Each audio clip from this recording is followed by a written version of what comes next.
Shiryu!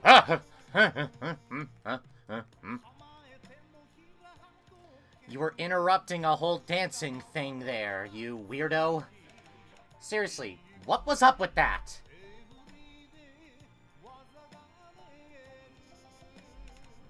Like, what were you doing? Huh. So yeah, Azuli had to stop us from doing what we can to, make sure that we knew what we were doing. And now, we are back here again, back in World Tour mode, and I was having fun with the dancing for this festival thing. Because, yeah, I forgot to get the song here on stream, and Luke from Streets was over here at the stairs, and I did this off-screen, so, unfortunately, we would not be seeing Luke from Streets be able to tell us things, and be like, wow, this song is really catchy. Let's check it out. It's unfortunate, everybody, because, well, it's a shame that we will not be able to see Luke from Streets today. I just do remember that he was just standing there and said, I don't understand a word of what they're saying, but the song's catchy. You know, as Luke does. Because that is the ever-present words of Luke from Streets. But that's not why we're here today. I mostly did that because, I'm gonna be honest here, it was too funny of an opening gag to not do, where Shiryu was just caught dancing to the frickin' festival thing, and I thought, you know what? That's funny. Let's do that as our friggin' gag. And I wasn't expecting all the people to just be, you know, lined up around and stuff, so that's kind of funny. Also, yes, for those of you who have not actually seen all of the stuff here, yeah. Because, yeah, good old not Times Square. I just realized the World Warrior Champion Edition and Hyper Fighting. All the CPS... It's the CPS 1 versions of Street Fighter 2. You know, I'm wondering, should I just do a whole stream where I just show off World Tour mode's, like, story and stuff to y'all? Maybe I should at one point. Maybe if I get, like, the ability to just do a whole playthrough of just the World Tour mode, maybe we'll do it. But that's a story for another day.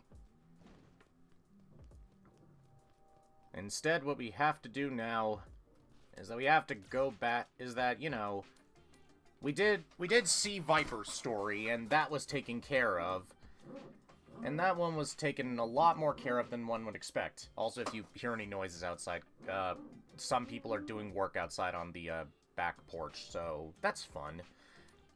What we're actually here for is because last time I attempted to do a little bit of this, and I realized this is way too big for me to do as like a second half to a stream. We need to end this soon, and I decided we're just gonna put the Street Fighter's Last Cry segment into its own stream, and just kind of show off everything that this has to offer. Because, yeah, while I did get 4 of the 15 possible endings in this game, we are going to have to figure out some stuff and probably just see what's different here. Because honestly speaking, I just feel like I kind of need to show this from beginning to end. And also, I made sure to have 2 bottles of water next to me, because I know of all the reading we're going to be doing today, and this is not going to be an easy one. So we're definitely going to have to go in and expect that this is going to be a bit of an interesting one. So with that said, let's start from the beginning, and let's pretend like I didn't get 4 of the endings from last time.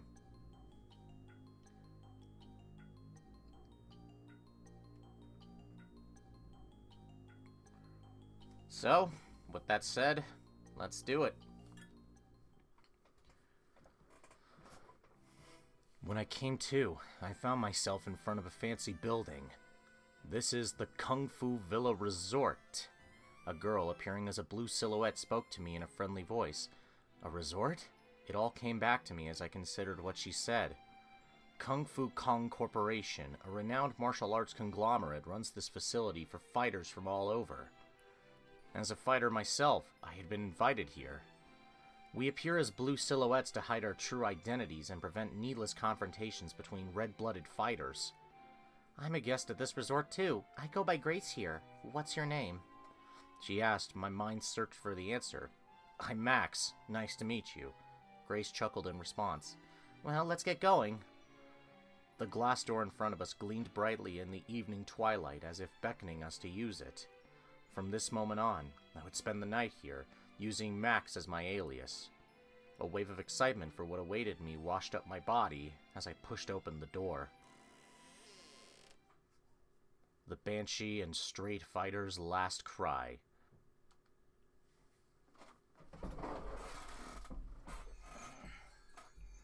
Welcome, Max and Grace, I presume. A man of medium build greeted us in this spacious entrance.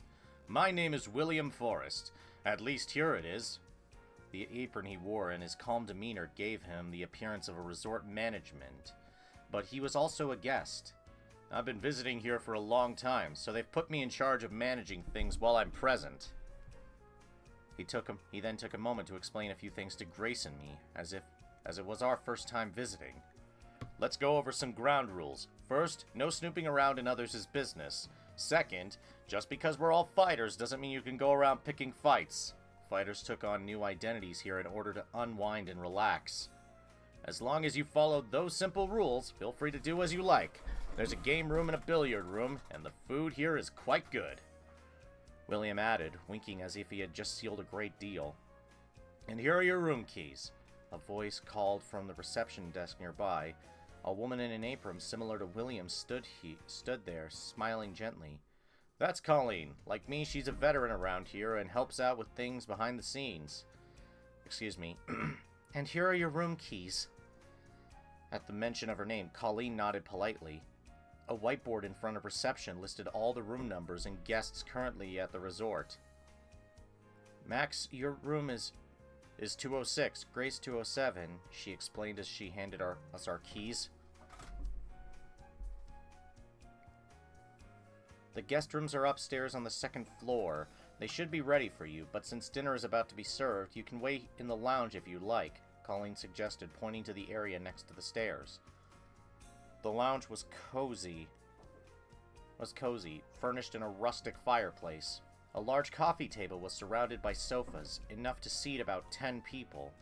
True to its name, it seemed like a perfect place to relax and chat. I think I'll wait here, Grace exclaimed as she threw herself onto the sofa. She stretched and let out a satisfied sigh. Having seen her embrace relaxation, I decided to follow suit. Crossing the entrance, I sat down on the sofa opposite Grace. Busy with dinner preparations, William and Colleen hurried into the kitchen at the back of the first floor. Without anything in particular to talk about, I absent-mindedly gazed at Grace. Even though her form was obscured by a blue silhouette, I could still make out the expression on her face. Her eyes, dark and deep, locked onto mine, her smile radiating a warmth that felt both inviting and disarming. Even the way she sat, her head tilted ever so slightly, was endearing. There was no doubt she was an attractive girl. I couldn't help but wonder what kind of fighter she was. Just as I started to imagine, I quickly shook my head. I had been warned not to involve myself in others' business. Here I was obsessing over the first cute girl I see. How pathetic, I thought to myself. 3 girls chattered loudly while descending the stairs in a line. What the heck are we even supposed to do here? A pretty but somewhat rigid girl asked as she led the group. We eat as much as we want, then go back to our room to watch TV, replied the smiling girl trailing alone, who had a round, jolly appearance. The bespectacled tomboyish girl in the middle shrugged her shoulders in exasperation. Might as well get some use out of the TV after Debbie was so annoying about getting a room with one. I said I was sorry, Molly, Debbie responded apologetically, absent-mindedly practicing her sumo as she did. I don't want to miss the sumo tournament, that's all.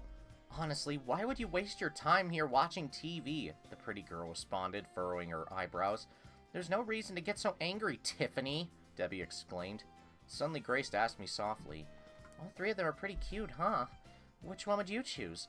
I faltered. Was she talking about a sparring partner or a date? Unsure, I hesitated before responding. So we technically did two of these, and they all lead to kind of the same one, but you know what? Tomboyish Molly. The tomboyish Molly. You've got a type, huh? Grace joked as she squinted her eyes playfully, knowing she was getting a rise out of me. But you know that's not allowed, right? We can't go around picking fights, remember? Oh, you meant as a sparring partner? That's right. We're all fighters here, after all. What did you think I meant?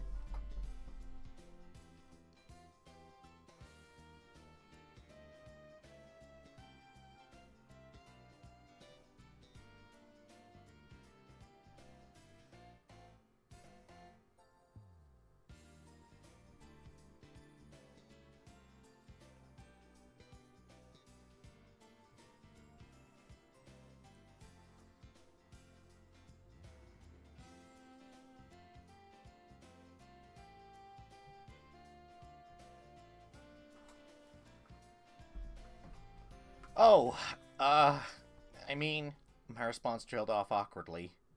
Good job.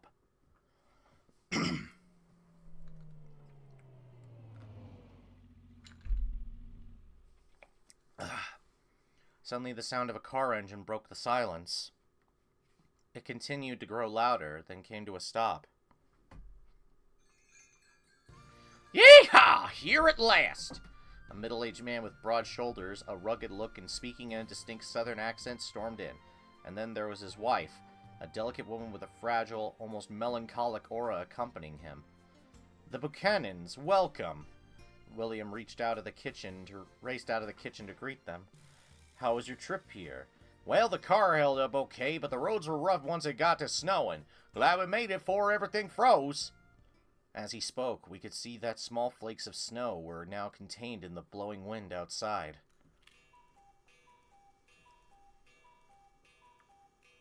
Curfew time! The cuckoo clock on the wall by the entrance squawked 7 times. It was already 7 p.m. William, shall we start serving dinner? Asked a petite woman who approached from across the room. She was dressed in a work uniform, suggesting her position was to help around the resort. Ah, yes, Abby, if you will. Abby replied with a cheerful, uh-huh, and led us to the dining hall.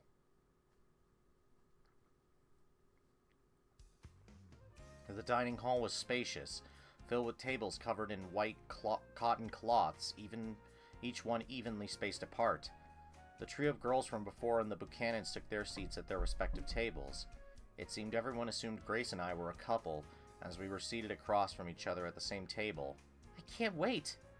Hello, Catboy77, welcome to the chat. Grace smiled across the table, her eyes shining.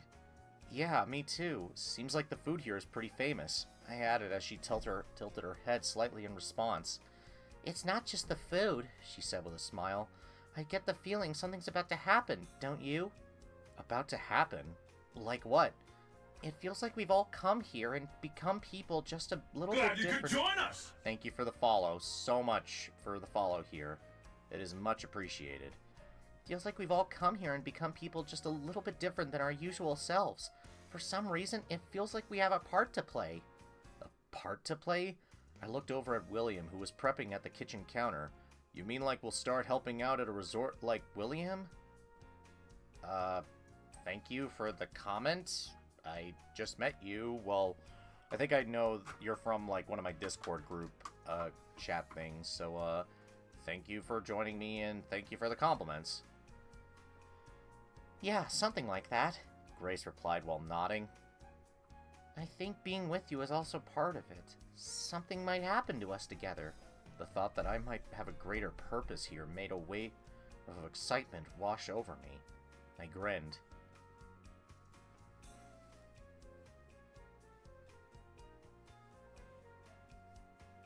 That must mean your part here... your part here is to guide me. Who knows? A mysterious smile curled on her lips. Before I realized, Dinner had come to an end. I was so focused on chatting, I barely noticed the food. Nothing better than a cup of tea after a meal. A man approached our table. With his sleeveless shirt showing off his beefy arms, he carried 2 cups filled nearer to spilling. He set the tea down, half of it spilling onto the table, and then gave a thumbs up with his calloused hand. Everyone says I make a killer cup. He introduced himself as Bobby. Like Abby, he helped around the resort. Nice to meet ya. He laughed out as he slapped my back in jest. I figured it was a friendly gesture, but honestly it hurt. It seems he didn't quite have a sense of his own strength. Despite most of it spilling, the tea was still refreshing. I set the cup down and suddenly caught a scent in the air. That smells good. What is that? As I searched around for the source of the aroma, my eyes laid on a man at a corner table, casually tilting his cup. His hunched posture seemed oddly suspicious. Over there, that's John, Abby said quietly as she came to clear our table. I believe he's adding cinnamon to his tea. He always spices it up. The resort boasted an array of tea options, where adding milk and lemon was only the beginning. Shall we? Prompted by Grace, we left the dining hall. As we passed by the entrance, the girls from before were making a fuss. It was outside our window, Molly exclaimed as she furrowed her brow in confusion. I'm sure it wasn't there before dinner, Debbie added in dismay. I made sure the door and windows were locked, Tiffany chimed in, bristling. Please calm down. There's no need to worry. You found this outside your window, you say? William was holding a piece of paper in his hand. Intrigued, I leaned in to take a closer look. The following was written. Tonight at midnight equals D. Tonight at midnight equals D. Some letters were partially faded and nearly illegible. Yet for some reason, I felt like I could read them. Tonight at 12 a.m. Someone will dance?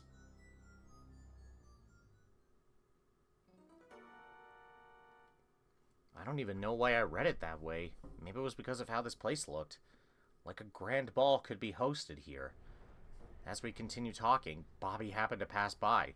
Oh, wait! Maybe he overheard us, or perhaps something came to mind, because he turned on his heel and walked down the stairs. Curiosity tugged at me as I followed him downstairs. Before I knew it, the game room spread out before me, filled with rows of arcade cabinets. I watched as Bobby walked up to one of the machines. Power Steering Fighter 6. Legacy and Innovation. Hello, Sugar Star VT. Thank you for showing up to my dramatic reading and all this. Legacy and Innovation meet at last. As I peeked at the screen from beside him, he continued playing and said, I overheard your conversation from earlier and it made me remember something. This game is getting an update tonight. The update would bring a wave of players to online competitive play, so we thought it would be a good idea to get in some practice before things heated up. This is basically just me making fun of the patch culture stuff in like modern fighting game stuff, but also because I'm just thinking of the freaking WaveNet version of Mortal Kombat 3, which Mortal Kombat Legacy Collection coming out next week. Can't wait. What do you say, Max? Want a tango? Bobby said while grinning. I'd be lying if I said I wasn't into fighting games. I'm in. Then bring it! With that, we jumped right in. And now we fight as John World Tour, fighting against Luke from Streets. So I lied! There is Luke from Streets here!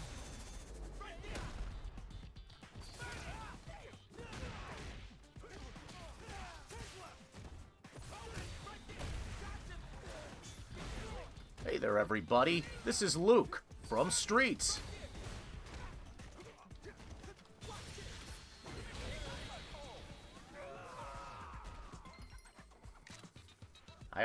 And yes, I do love sometimes making the Luke from Streets joke because Ryu from Streets is a thing. GG! We exchanged a fist bump and praised each other's tech. That was fun, but don't you feel a little unsatisfied? Bobby's voice dropped a notch and he leaned in. Games are cool and all, but how about a real fight? I was thinking the same thing. I'm in. Then bring it! With that, we jumped right in.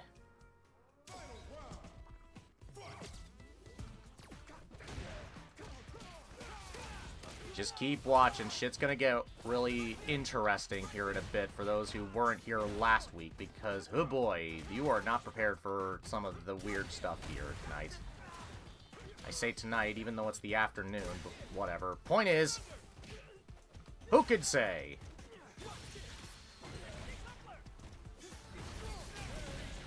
Woo! And that's how you do it, Luke from Streets. GG. Yeah, it's like 6 till 3 where we're at. Exchanged a fist bump and praised each other's tech. That was fun, but don't you feel a little unsatisfied? Bobby's voice dropped a notch and he leaned in. Games are cool and all, but how about a real fight? I was thinking the same thing. I'm in, then bring it. With that, we jumped right in.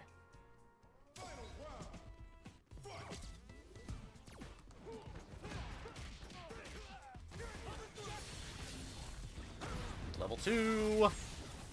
Full throttle!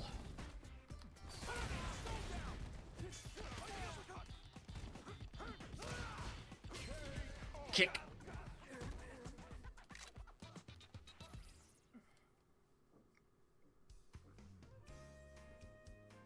GG.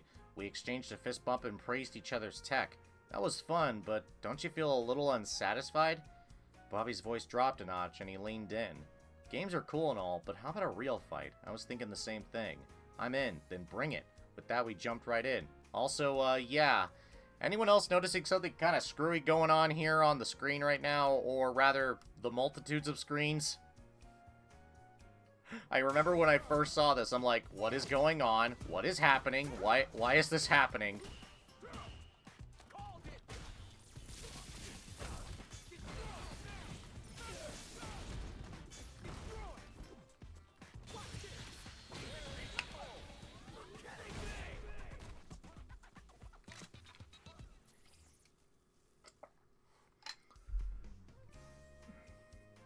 GG, we exchanged a fist bump and praised each other's tech. That was fun, but don't you feel a little unsatisfied? Bobby's voice dropped us. Games are cool and all. I'm in, then bring it. With that, we jump right in. Yeah, just, you gotta love psychologically screwing with your players here. Maybe this is why I'm thankful this is still in October, because this is weird. This is weird!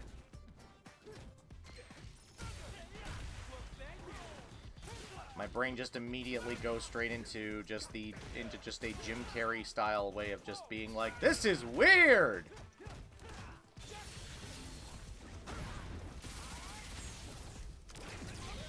Booyah, bitch.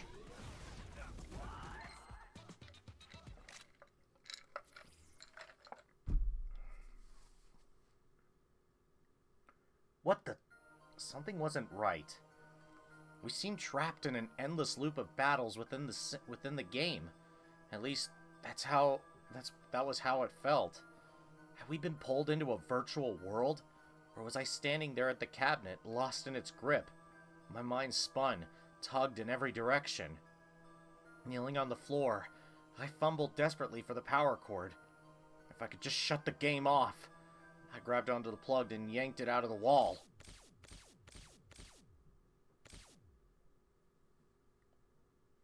Pulling the plug. An end.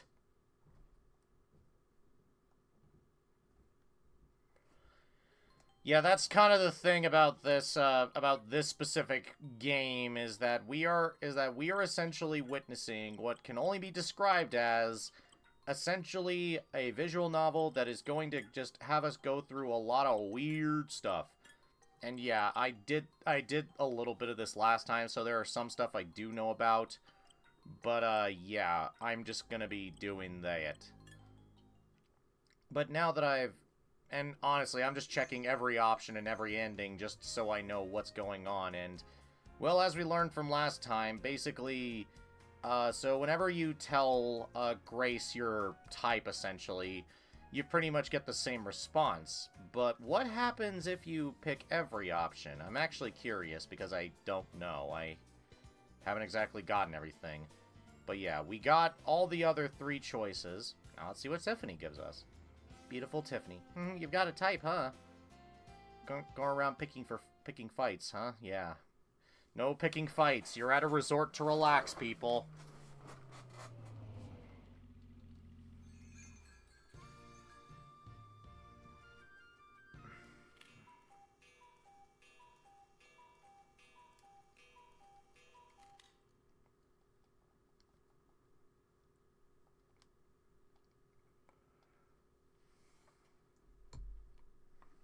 But yeah, just gotta keep on moving with that.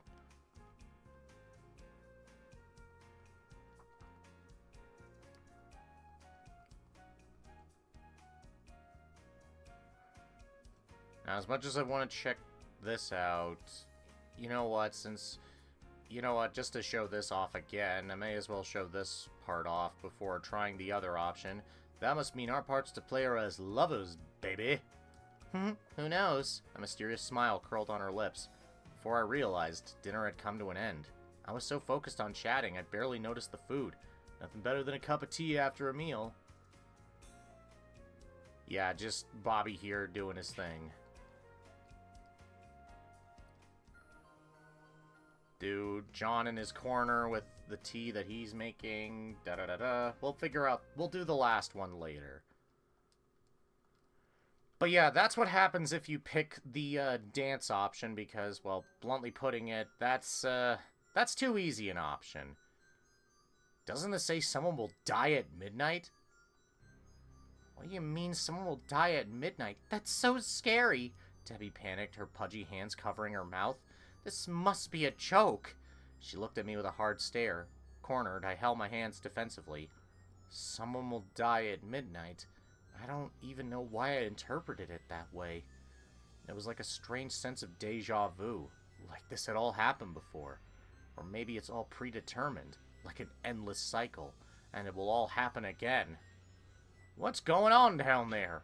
The Buchanans came downstairs and joined the conversation. Chase took the paper from William's hand and snorted. They stuck this to the second floor window without no ladder or nothing? They must be out of their mind. Apparently the window in the next room was too far away to reach just by hand. The wind must have blown it from somewhere and got it stuck up there. He had a point. That indeed was a possibility. Chase turned toward the girls, who were looking upset, and flashed a grin that revealed the shine of his gold tooth. Now you gals better turn those frowns upside down, you hear? Whether true or not, Chase's swaggered speech lightened the mood, leaving everyone feeling a little less tense. The girls headed back to their room as they muttered, while William returned to cleaning.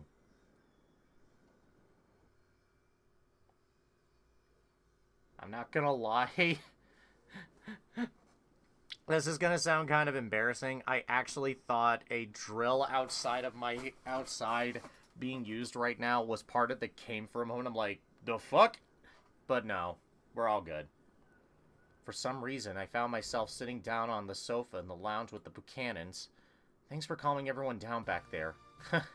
That's what I'm here for, friend, Chase said with a smug expression painted on his face. Well, I might not look like it, but I'm the head honcho of a big old team back home, and when you're leading, you can't let even the littlest problem slide, you get me?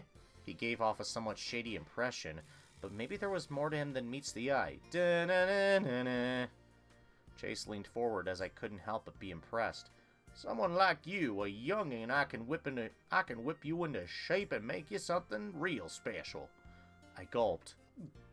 Really? You're damn straight I can. Join the team, train up a bit. You'll be a hot shot lickety-split. I wasn't sure what kind of team it was, but the idea of being a leader sounded pretty cool. Chase continued pressing me. How about it, Max? Wanna join me? I considered for a moment before answering. Sign me up!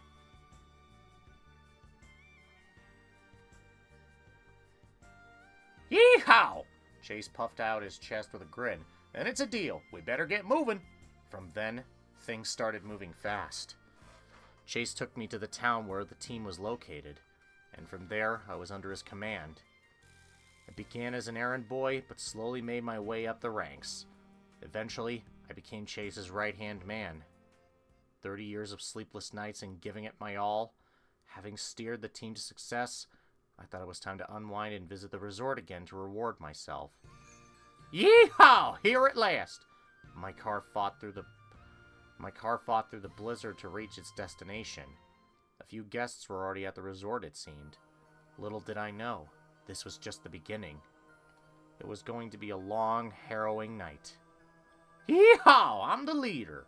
And end.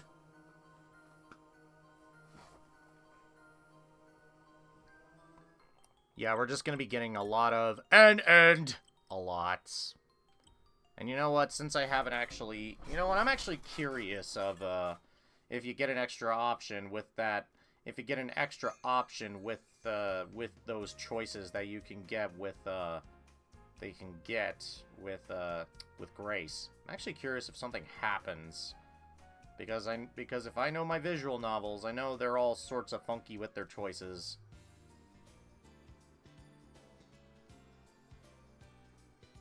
Not gonna act like I'm an expert or anything, I've just played a few here and there. I prefer someone like you. Yeah, obviously she says the same thing and all that, but, you know, it was worth checking.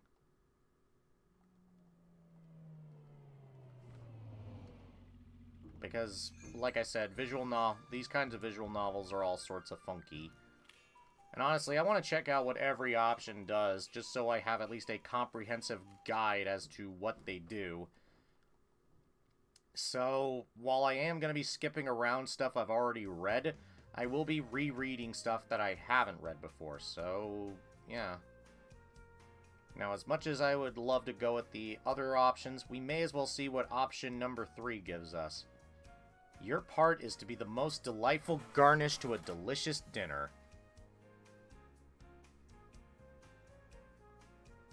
As if on cue, a spicy aroma filled the air. Peeking into the kitchen, I saw William giving what seemed to be a lecture in front of a row of simmering pots. We're preparing curry for an after-dinner snack.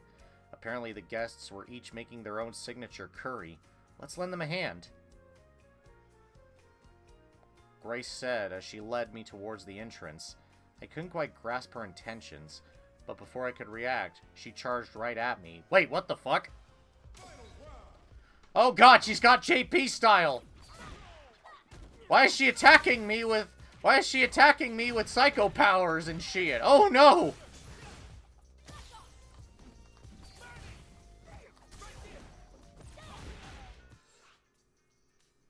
Wait, we gotta...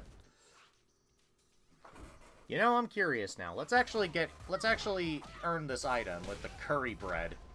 Meaning we gotta take lots of damage from her for a bit. So, let's let her wail on us for a bit.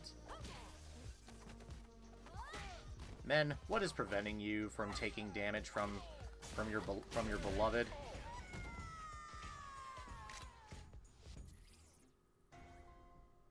Fried dough filled with curry and coated in breadcrumbs. A Japanese invention beloved for its texture and spicy flavor.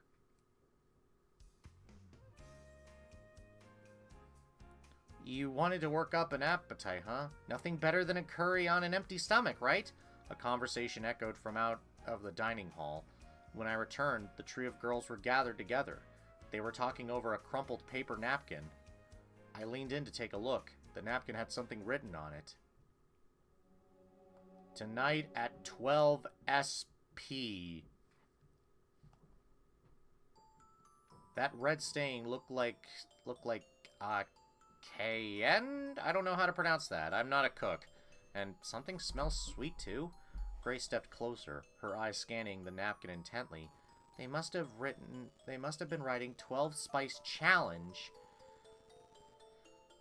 A contest to see whose curry can pack the most heat, Grace declared, causing a tense silence to fall over us. A curry challenge? This could get deadly, William muttered, peeking out from the kitchen. Curry challenge? How stupid is that? Ugh! Before I could finish, a sudden violent impact hit me. Did one of y'all just say curry challenge? I was sent sprawling by Chase, who had run into me with all his might. My vision began to fade.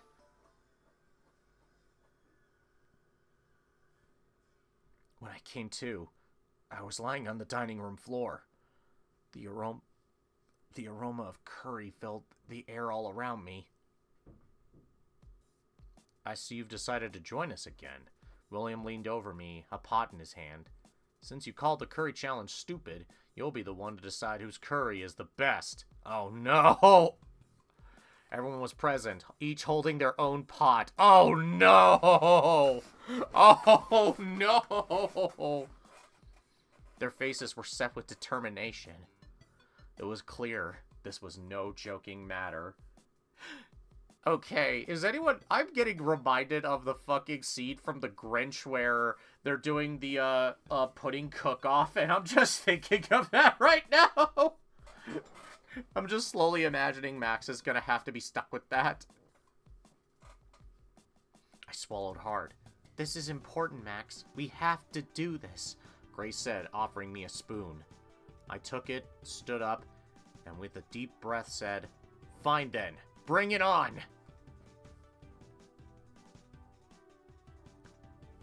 We will go first. William and Colleen presented their red curry. It's our delicious, filling chicken curry. Here I go. Grace and I each took a bite, savoring the flavors. Oh my, the chicken was delicious and savory. But more than that, spicy! Fueled by the intense heat, we charged at William and Colleen, ready to take them on.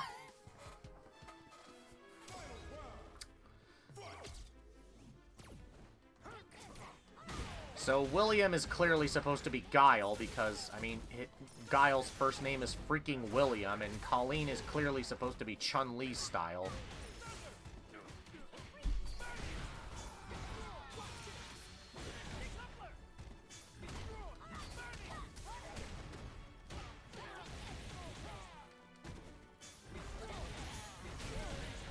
Seismic! William's coffee. Coffee with little bitterness and refreshing taste. Don't let those people who say only black coffee is real coffee get you down. You hear that, people? Enjoy your sugared coffee, because it is tasty. I don't drink coffee. We got him! The intense heat nearly knocked us out, but we counteracted it by drinking the coffee we got from William. The polyphenols in coffee help ease the spiciness. Can someone confirm that? Grace explained, surprisingly knowledgeable on the topic. I guess our currently was only a 1, Colleen said, looking a bit frustrated. I suppose you've never been the best cook. We just didn't have the spice. They both fell to the floor, defeated. Okay, then. Oh, no. Next, you gotta try mine and Abby's. It's a bold chicken chili, they said as they pulled out a plate. It looked similar to the last dish, but with a thicker soup. Bottoms up! Grace and I each took a bite, savoring the flavors. Oh my, the rich flavors were balanced with a refreshing citrus note. But more than that, spicy! In a state of panic, we charged at Bobby and Abby. And suddenly we're now just witnessing what can only be described as, this is literally just becoming exactly what you think it is. It's just people going into a blind rage because they happen to have, you know, it's because they decided to have that, and,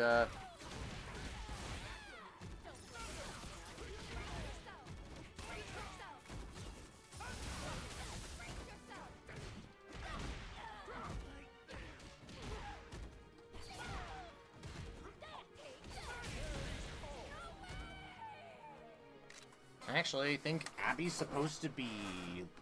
I think she's supposed to be Kimberly. The heat was so overwhelming that my vision blurred. I thought the fight would help, but it's still spicy. Spicy.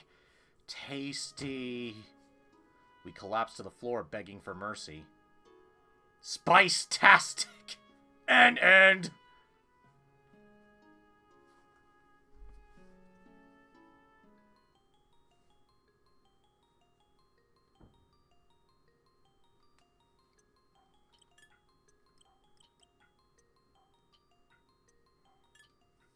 Alright, so, let's not do that. So, yeah, let's not do that.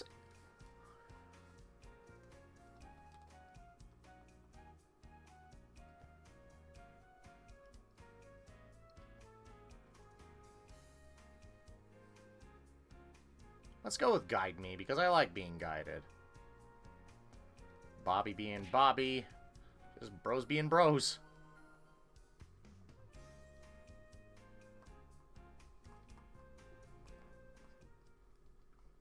Yeah, just...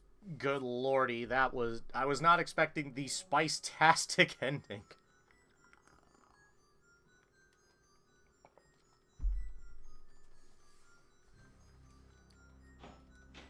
So yeah, we gotta be, you know, those people who are thinking, yeah, someone's probably going to die if we're not careful.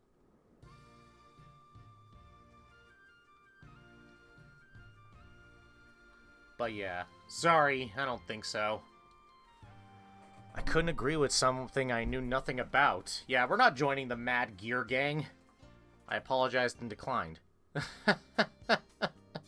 Amber Buchanan laughed. I must apologize on behalf of my husband. He always gets like this whenever he sees someone he thinks he can use. Come on now. Chase's face tensed up, like he just sucked on a lemon. Huh? Grace turned her gaze to the window and let out a noise. I think a little animal just ran by or something. I also glanced over. The snow and wind were picking up outside. A flicker of light reflected off the landscape outside. The headlights of a car. That's not an animal. Seems like a car. The car drew closer, and the entrance door opened. Hello, everyone! It is I, the one and only, the only Jonas Fabergé, here to dazzle you with my presence this fine day. A man with a thick beard shouted loudly. In one hand, he carried a long stick with a camera attached to the end of it. It must be one of those influencers. Chase questioned under his breath. Meanwhile, Jonas kept talking to his camera. The man known as Jonas twirled in place as he spoke, catching himself from all different angles. He was clearly recording a video. Excuse me, sir, William proclaimed as he rushed over. Could you please refrain from recording in the lobby? You need special permission to do so. The tone in William's voice was more stern than usual. Ah, sorry, my man. Jonas shrugged and quickly put his camera away. Having finished his check-in, Jonas walked into the lounge without a hint of shame. Watch out, coming through! His tanned face looked tough, but the grin on his bearded lips seemed rather shallow. He plopped down next to Grace without even asking. Call me Jonas. My channel is called Fight It. I do vids and streams. You've probably checked out my stuff before, right? His Fight It channel, as the name suggests, posted footage of battles between fighters. I've fought all kinds of opponents. Beefhead wrestlers, you name it. Jonas bragged, clearly proud of his accomplishments. But fighting is against the rules here, right? For a moment, I thought I saw Jonas's eyes narrow, but just as quickly, he returned to his usual lighthearted tone and continued talking. Of course! There's a place for fighters to chill, you know? Random fights? Totally off limits. I get that. But... He leaned in, lowered his voice, and as if sharing a secret. But we're all still fighters. I've heard some gnarly stuff happens on the down low. Interesting. Maybe this place wasn't all tea and biscuits after all. Jonas flashed a sly grin and continued. Plus, there are other rumors about this resort. Jonas stroked his beard, letting silence linger. Ever heard of the Banshee? It's a freaky creature with sharp blades of wind that can, slice people up. A creature said to live in the woods. The Banshee. It was a local folktale around these parts. It lurks in the woods with its long, scythe-like nails. Man, the wind's going tonight. Perfect Banshee weather. Jonas said as if he was telling a ghost story. I gulped. Have you come to film it? I asked. He shook his head. Nah, I'm just here to vibe like everyone else. But hey, if I catch something cool, I got my camera. Please, let's keep the filming to a minimum, William interrupted, his tone firm as he appeared seemingly out of nowhere. Right. Jonas replied, scratching his head awkwardly. The conversation shifted to getting drinks, but I stood up alone, quietly excusing myself. To be honest, I've been fighting the urge to take a leak. The bathroom was just down the stairs. The Banshee, huh? It sounded ridiculous, but in a place like this, with the storm raging outside, I'm not sure if I'd be so surprised if something really did pop out. As I was taking care of business, a chill ran down my spine. And that's when I heard something. A scream so haunting it seemed to come from another world. What was that? I panicked and burst out of the bathroom. I wasn't sure, but I had a feeling it came from the game room. As I nervously made my way down the hallway, a shadow suddenly appeared in front of me. Whoa! I gasped in shock. It was Bobby. He was panting heavily, clearly flustered. Bobby, I heard a scream. He responded quickly before I could say anything else. Yeah, I heard it too. From the billiard room, I think. Bobby's finger pointed at the far end of the game room.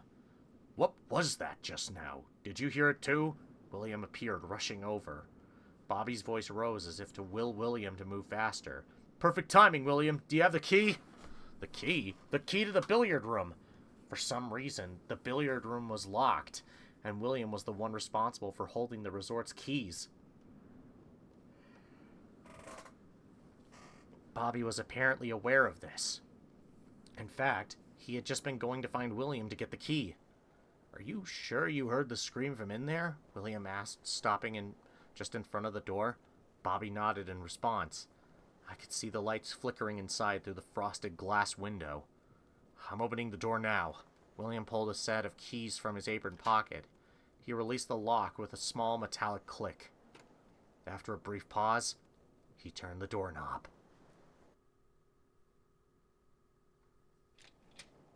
We stepped through the door, carefully and with hesitation. The flickering light made it difficult to get a clear sense of what was inside. The room looked normal, with the large billiard table standing in the center. We nervously huddled together and walked around it. And there, behind the table, we saw it.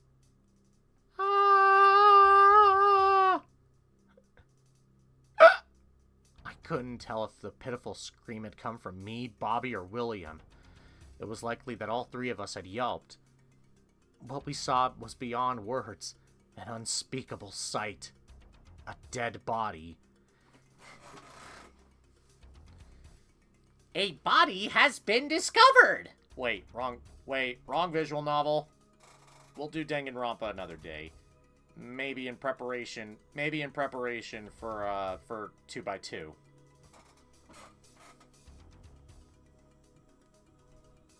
The man's body lay twisted on the floor unnaturally. His face was turned behind his back, his wide eyes staring blankly into the void. Every part of his body was contorted, like a rag that was wrung out. It looked as if the blood-curdling scream we had heard had been wrung out of him by force. It's John, William muttered in a trembling voice. Bobby, his face drained of color, shook his head silently. We couldn't bring ourselves to look any longer, and slowly stepped away from the body. After a long pause, William finally spoke. Let's leave him as he is, for now. Not contaminating the scene seemed to be William's priority. We shouldn't touch anything or leave fingerprints behind. What about the back door? I pointed to it and asked. It was left wide open, battered by the wind, rattling violently. Evidence could be lost if we didn't do something. Yes, let's close it, William said, and I shut the door.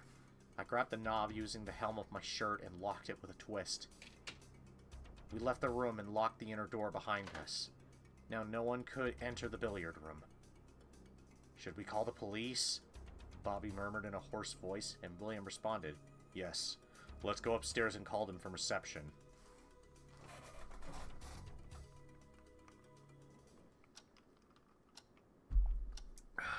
We returned to the first floor, and William gathered all the guests in the lounge. He tells them something has happened, but to stay calm. He then walked over and grabbed the phone at the reception desk. What in tarnation? What in tarnation? Tell us what's going on. The questions came pouring in as I gestured with my hand, signaling to calm everyone down. After taking a deep breath, I spoke.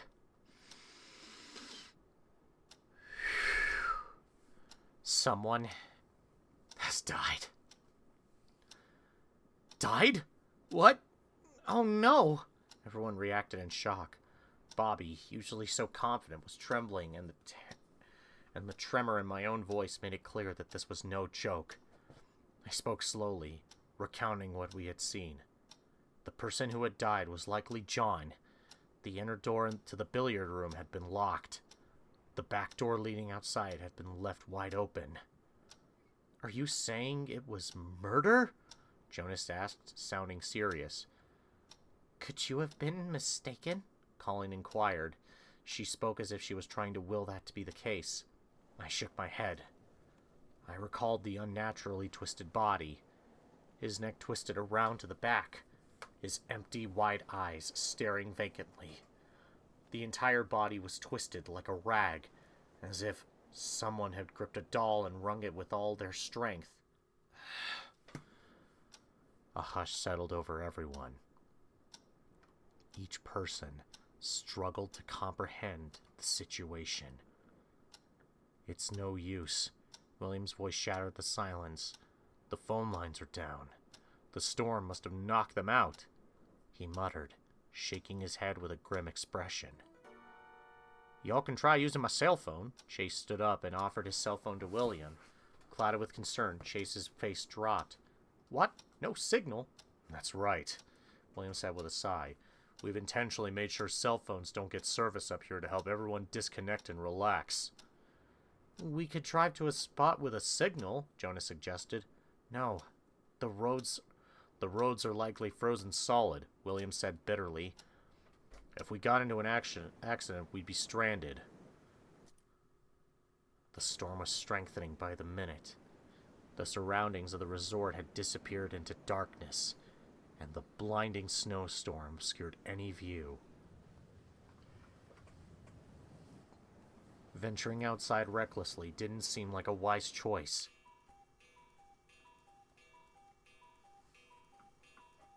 The cuckoo clock on the wall cheerfully chimed 9 times. It was already 9 p.m. Someone will die at midnight? Someone muttered quietly. I froze. Without thinking, I pulled out the note I had absent-mindedly put in my pocket. Could it have something to do with John's death? It's not even midnight yet. Does that mean the killer jumped the gun? Molly said, the bespectacled girl on the verge of tears. This is awful. A murderer? Where did they go? Abby's voice pitched with panic as she spoke. Unease began to spread through the room. I can't take this anymore, Debbie shrieked, her voice shrill and desperate. What is even happening? I want to go home! Calm down, Debbie. Tiffany tried to soothe her, but even her typically composed demeanor couldn't mask the worry in her eyes. That's right. Let's all calm down, a quiet voice suddenly spoke, interrupting the chaos. It was Grace. She looked around at everyone and continued. Even if the note is a threat, the killer may have deliberately written the wrong time to distract us. There's no point in dwelling on it.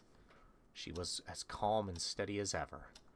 The most important thing is understanding the killer's motive. If John was the target, then the murderer has probably already escaped. She had a point. Why would the killer stay near the crime scene? What we need is to consider the worst case scenario. Grace paused, then looked around at everyone again. What do you mean, worst case scenario? Chase asked. Grace took a deep breath and then replied, that someone else here is the next target. A murmur spread through the group. I picked up where Grace left off. If they're targeting someone else, then the killer might be hiding nearby. Exactly. If I were the killer, that's what I'd do, Grace said, nodding. Someone else? Debbie screamed again. Nothing's for certain. We're just considering all possibilities here. William said calmly, taking charge of the conversation.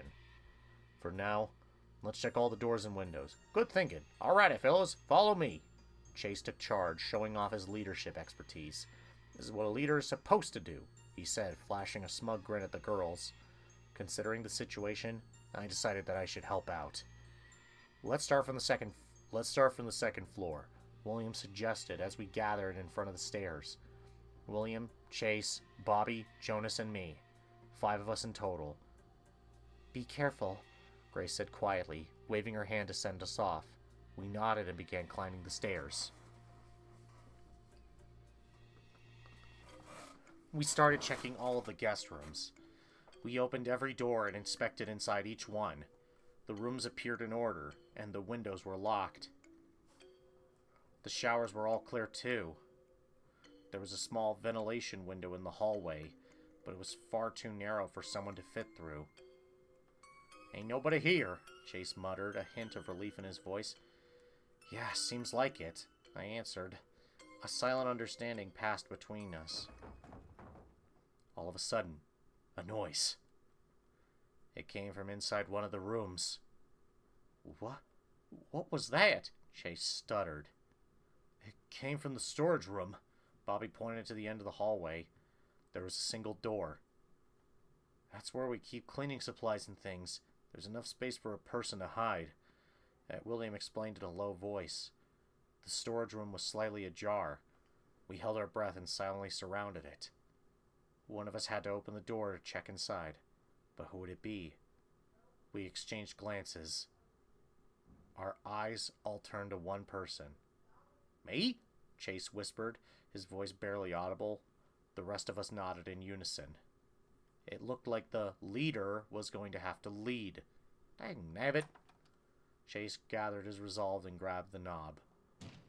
And slowly opened it. Suddenly, a tiny figure shot out.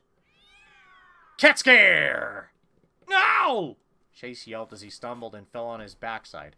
The figure zipped past him and dashed down the hallway. A cat? A cat? William breathed, his voice laced with relief. Oh, it's Ruby. What was she doing in there? It appeared to be one of the resort's resident cats. That was everything on the second floor, including the storage room, confirmed safe. We headed back down to the first floor. For a moment, I was startled by a scream I heard from the lounge area, but it turned out to be nothing to worry about. Ruby had rushed down to the first floor, earning a squeal of glee from Tiffany when she spotted her. Oh my gosh, a kitty! At this point, any distraction was a good one. We continued to check the first floor. Reception, the staff room, the dining hall, the kitchen, and finally, the bathrooms. Nothing seemed out of the ordinary, and every window was securely locked. At last, we made our way toward the game room.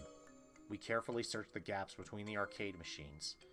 The only room left to search was the billiard room. We came to a stop in front of the door. The thought of facing the corpse again weighed heavily. William and Bobby's faces were just as tense. Yo, there's a body in there, right? Joseph's voice quivered, yet his eyes lit up with excitement.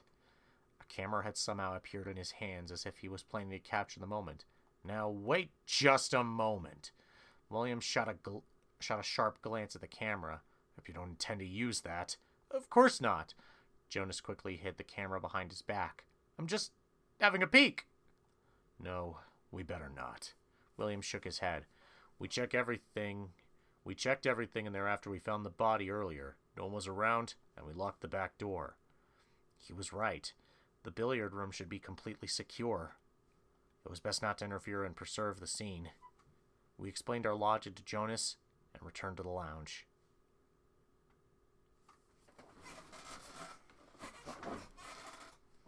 There was no sign of anything unusual within the resort.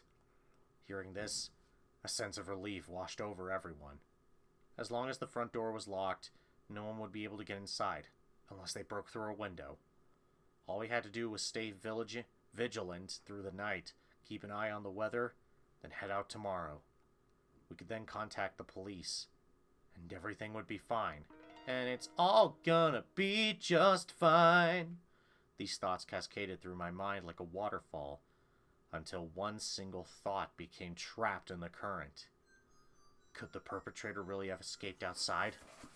Honestly, John's killer could be any of us. The possibility shouldn't be ruled out. I took a deep breath and spoke up.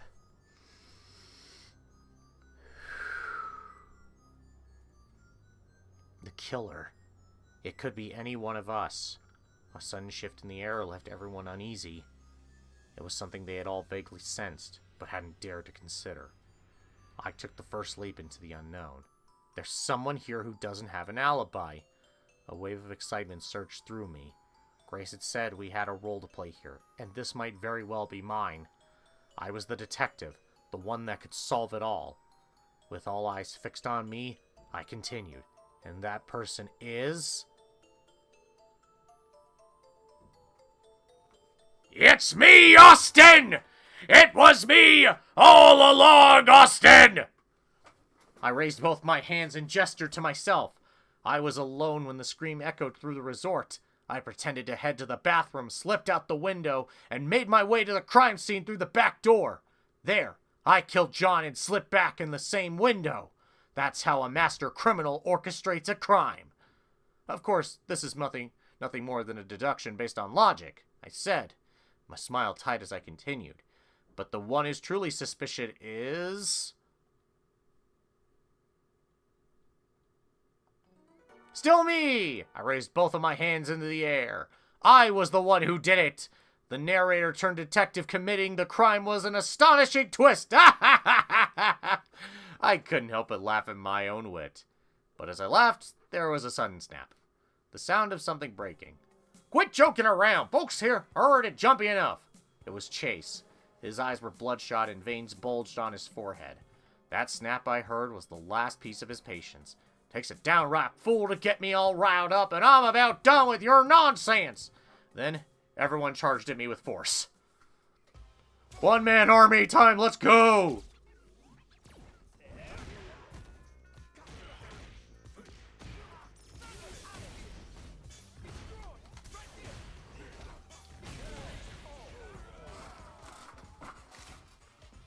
I'm a one-man person fighting against a bunch of random peeps who just want to beat my ass up.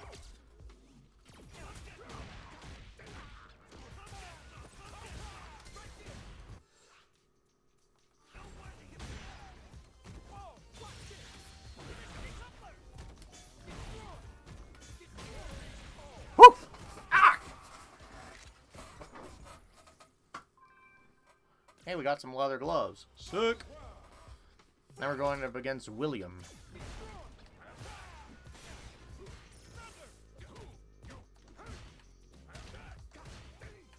Ow.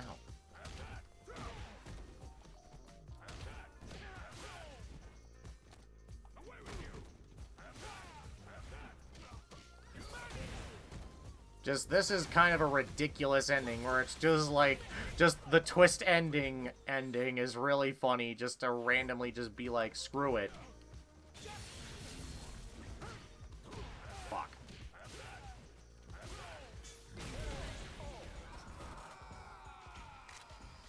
Oh my god.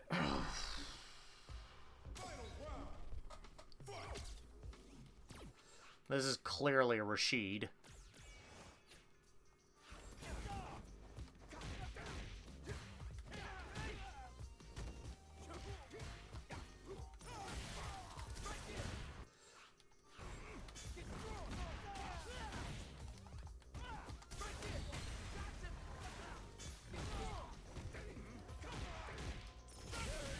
Booyah! That's going in the cringe compilation. Not serious. Yeah, Abby's clearly meant to be Kimberly.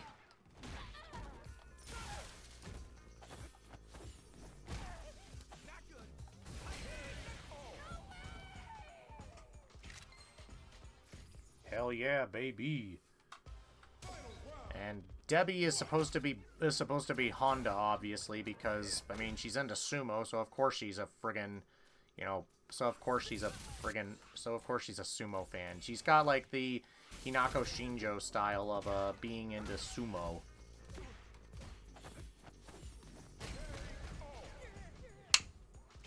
And booyah.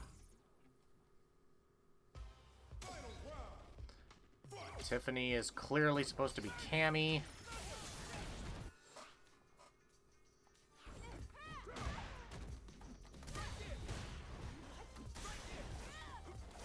Ow.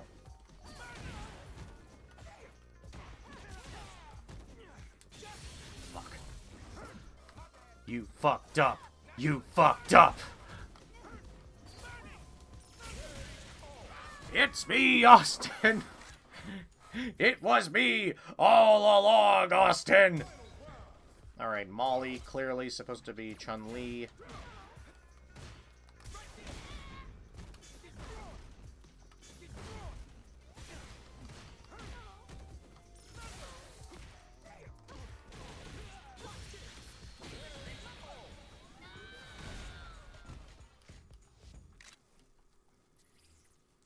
I think the funniest one to me is going to be coming up later. Amber's just a regular person from the World Tour NPCs. Which means she's really easy to beat.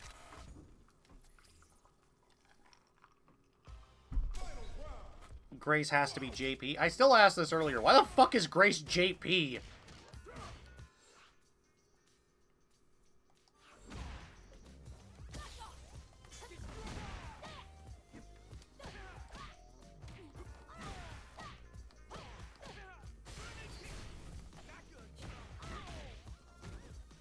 Oh no!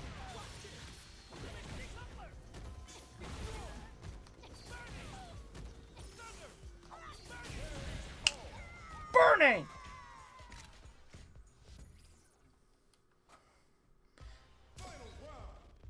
Colleen is also Chun-Li?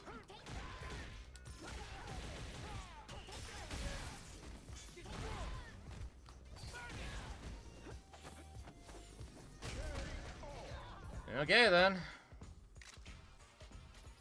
Alright, and who's next?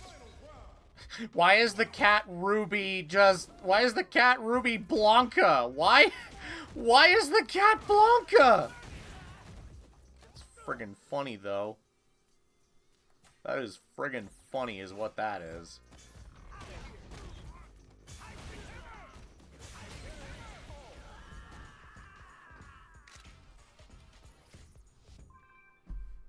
Ooh, cat paws. Nice. I emerged victorious, despite the odds stacked against me. Gasping for breath, I looked down at the group lying motionless on the floor. If the perpetrator was among them, they certainly wouldn't be striking again. The case was solved. A laugh trickled from my throat. Sheer strength. In the end, that's what solves everything. Even Sherlock Holmes had a fair bit of muscle to him. This was the way it was meant to be. As I basked in my triumph, a voice suddenly called out, "Yoga!" Someone suddenly appeared in midair and lunged at me.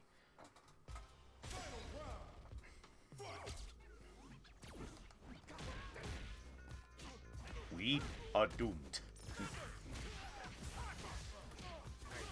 I think I'm supposed to lose this one, because last time when I tried this, it just kind of led into me constantly using healing items to try and win, but he kept just taking, like, very little damage, and it was just really hard to deal with. So, dead.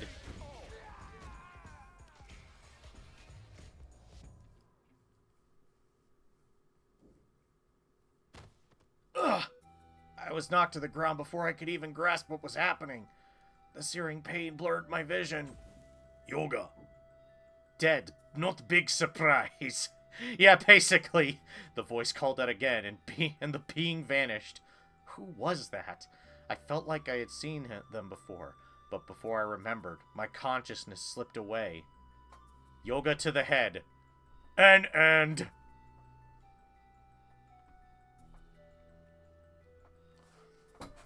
Yeah, this is some weird stuff all around, everybody. This So, yeah, let's just say this is not the way we're probably doing this, and let's just say it's kind of clear that our, whole thing is just, we probably shouldn't be doing, you know, a whole thing where we're basically just, getting our asses whooped at that point, and all that stuff.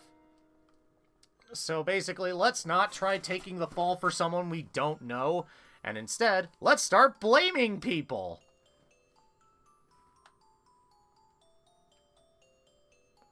But I will blame myself again!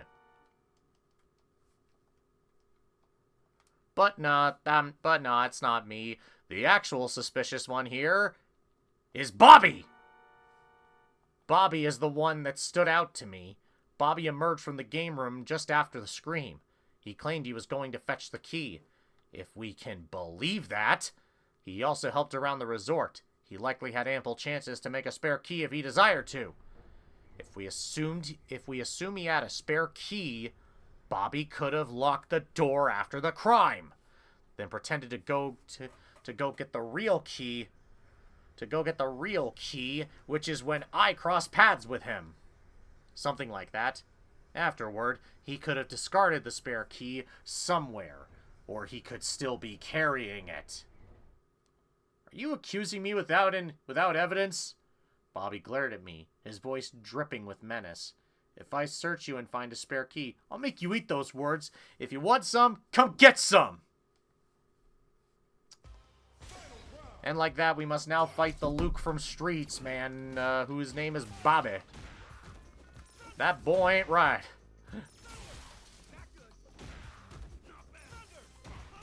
That boy ain't right.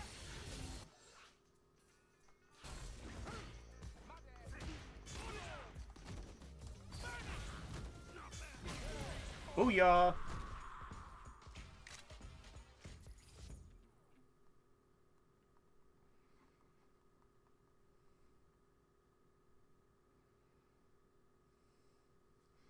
Easy. Bobby was a tough opponent, but I somehow managed to take him down.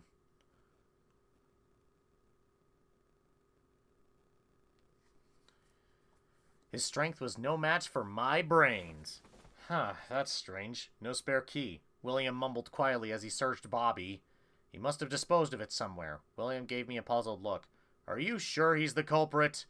Huh? Well, the possibility that he was the culprit wasn't exactly zero, but then again there was no evidence to prove it. Well, maybe, I said, scratching my head. An unbearable silence filled the room. Did I do something wrong? I had. I just beat up someone who was innocent. The group's gaze pierced through me like sharp daggers. The case remained unresolved. Outside the resort, there was no sign of the storm ending. It felt like the night would stretch on forever. A long, hard night. An end!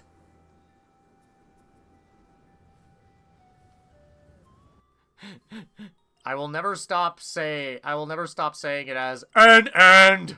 I don't know why, I just think it's funny. Ah, man. But yeah, it's something, alright.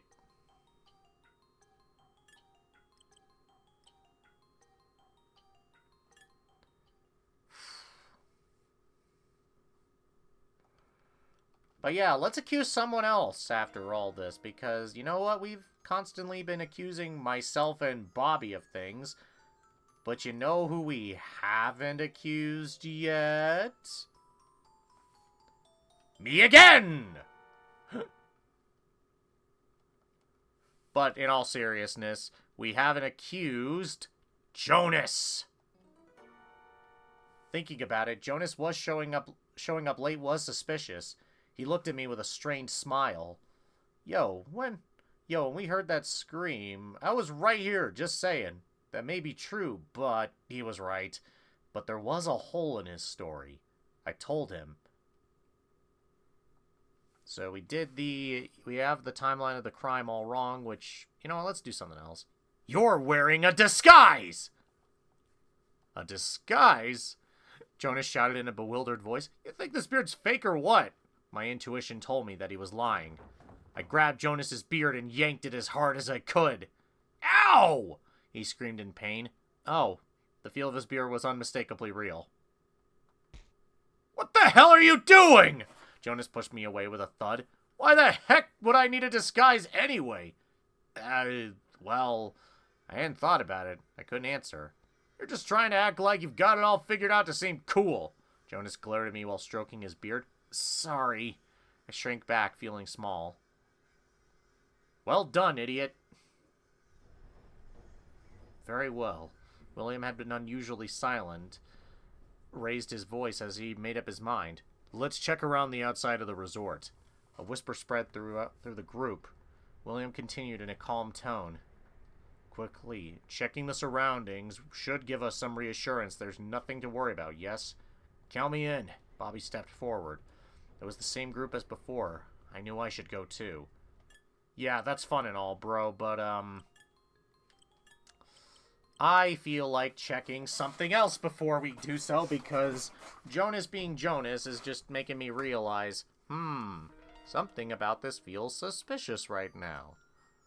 That, and also I am curious about that other part of Jonas's whole thing, so, let's call out Jonas again and see what that goes, because, yeah.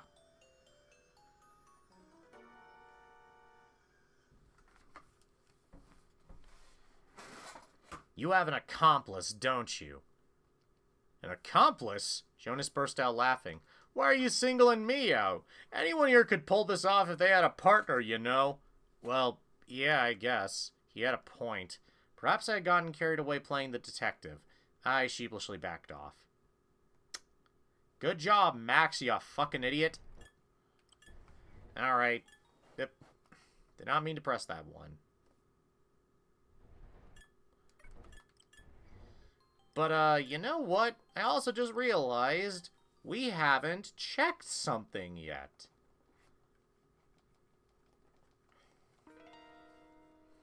Because when you think about it, there's one person that we still haven't thought about yet. And we have to think about this. It was me again!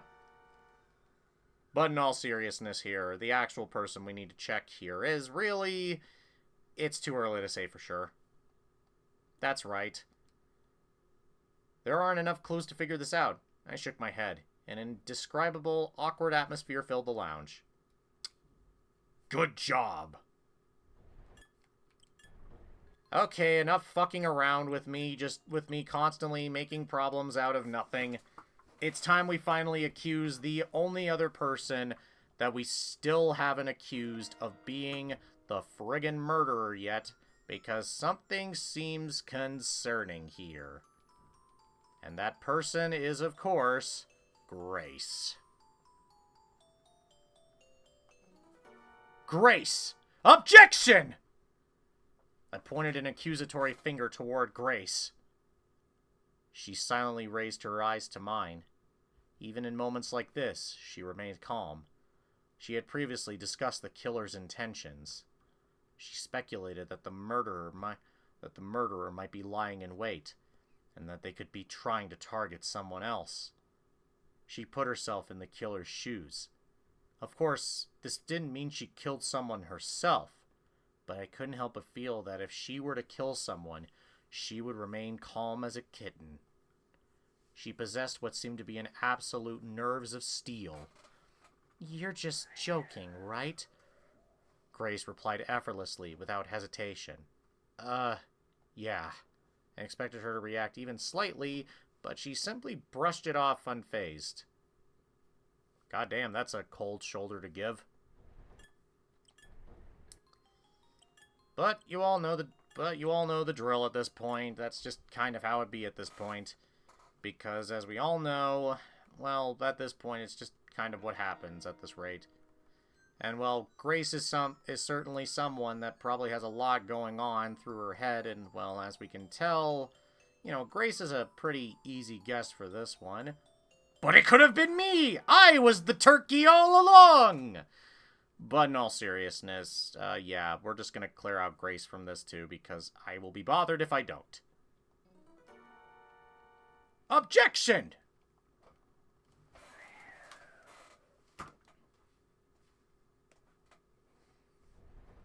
Okay, enough fucking around for a bit. Let's actually get back to the main plot points again. Jonas stood up, presumably thinking the same thing. Chase didn't move. I reckon I'll stay here and look after the ladies. He was likely feeling the sting of embarrassment of having screamed at nothing but a little cat. We set off as a group of 4. At Jonas's suggestion, we decided to split into 2 groups and circle the mansion from opposite sides. This way, we could surround anyone we came across. We'll meet around back. Agreeing with William, I started walking alongside Bobby. We circled the outer wall, going left as the wind and snow blustered around us. William and Jonas moved in the opposite direction. Despite the darkness, lights were scattered across the area, faintly illuminating our surroundings. At the half point, I turned my gaze to the forest. Who could possibly stay out here in conditions like this? It seemed unthinkable. Bro, this is just a regular day in winter in Colorado or Canada. Which probably is just really annoying either way. Any Canadians, please confirm for me. It seemed unthinkable, just as that thought crossed my mind. Fuck. A scream cut through the air. Bobby and I looked at each other in worry. We ran toward the back of the mansion. I hurried forward, glancing around, but the pelting snow stung my face, making it hard to see. As I turned the corner, a figure suddenly appeared. Ah! I didn't even have time to react. The figure lunged forward. Ah, shit, it's William.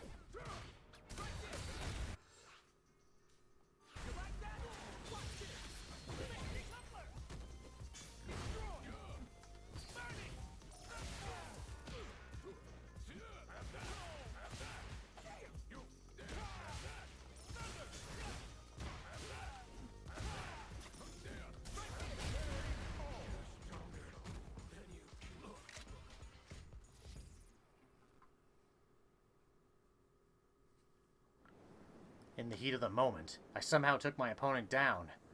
I knelt down, unable to believe my eyes. William? The figure that had lunged at me. It was him. Ugh. Groaning, William spoke in broken sentences. He explained that he had been suddenly hit from behind during his patrol.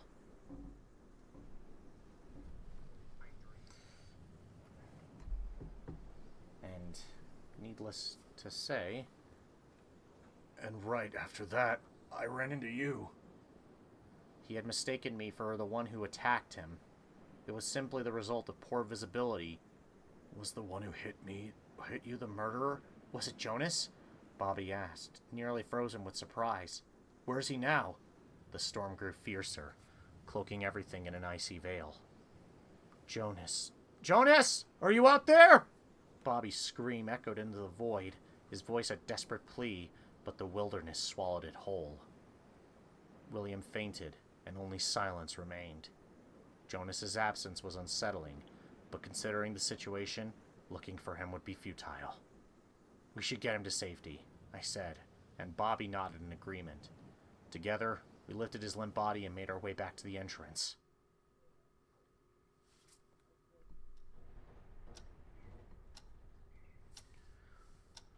Jonas went after William, and then Max just knocked him out clean? What in tarnation is going on here?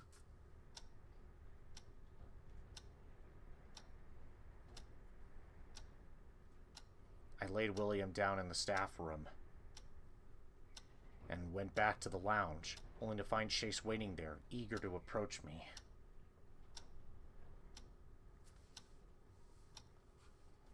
We're not entirely sure. Jonas may have been the one who hit William, and then because of that, we ended up fighting by accident when we ran into each other. I mumbled, struggling to explain. This ain't making a lick of sense. Chase's expression remained unclear, his confusion evident. The others in the lounge were looking uneasy too. I didn't blame them. A lot had happened. As Bobby and I kept explaining, everyone began to piece together what had actually happened. So you're saying Jonas did it? I shook my head to indicate my lack of confidence. If Jonas did attack William, then there must be some kind of reason why. It wasn't clear if this was all connected to John's murder. Either way, Jonas had seemingly vanished into thin air. There was nothing more I could add. So did you figure anything else? Grace inquired. She was expecting me to evolve in my role as the detective. I tried to think hard, wanting to meet her expectations. Now you mention it, we found the Banshee. That freaky thing Jonas was talking about? Chase asked, as I nodded in response, turning to face everyone. The strange creature that slashes with blades of wind. I now knew the creature's true identity. The Banshee is... Well, we guessed Jonas last time. Not the best choice. And it's, let's guess, ectoplasm. That's right. As you know, many of the world's strange phenomena are caused by ectoplasm. The Banshee is no different. No one challenged my statement. That meant they accepted it. The truth is out of this world. I puffed out my chest, feeling triumphant. All of a sudden, another scream echoed through the air. Huh? What the? No way! Everyone erupted into a flurry of confusion. Yeah, that's nice and all. We gotta go back and check out the other option for that one, because, yeah.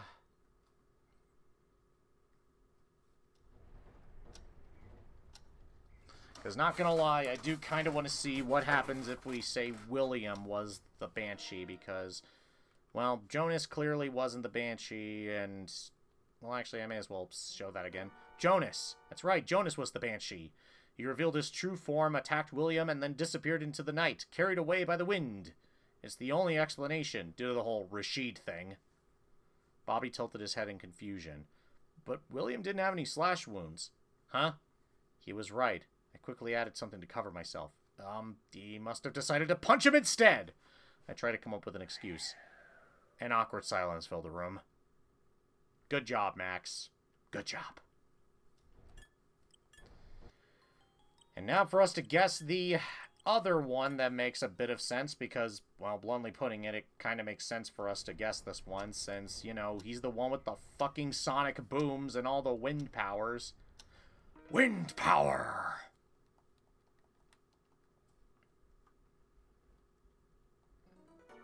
William! During our fight, William used techniques involving blades of wind. I recalled our battle. Yes, it made so much sense. William must have fought someone here before. And from those stories, rumors of the Banshee had spread. Come to think of it, when Jonas mentioned the Banshee, William quickly steered the conversation another way. He was worried about his true identity being uncovered. Could be, I reckon. Chase nodded.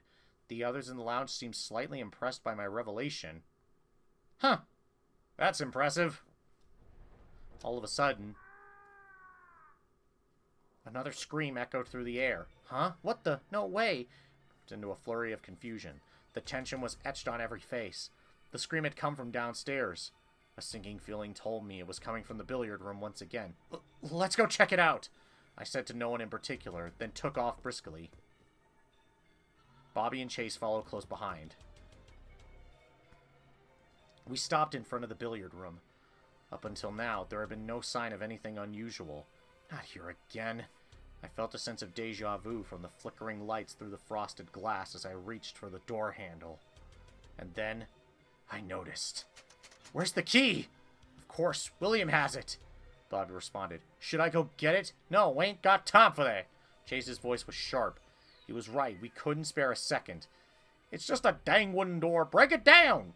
Chase exclaimed. Bobby kicked the area near the handle with all his strength. The hinges of the door whined as the lock snapped. The door swung open. We charged into the billiard room. At first glance, everything seemed unchanged. There was no signs that anyone was hiding inside. But to me, there was something different. It was the smell. The overwhelming scent of something burnt. What is that smell? With a growing sense of unease, I circled around the billiard table in the center of the room.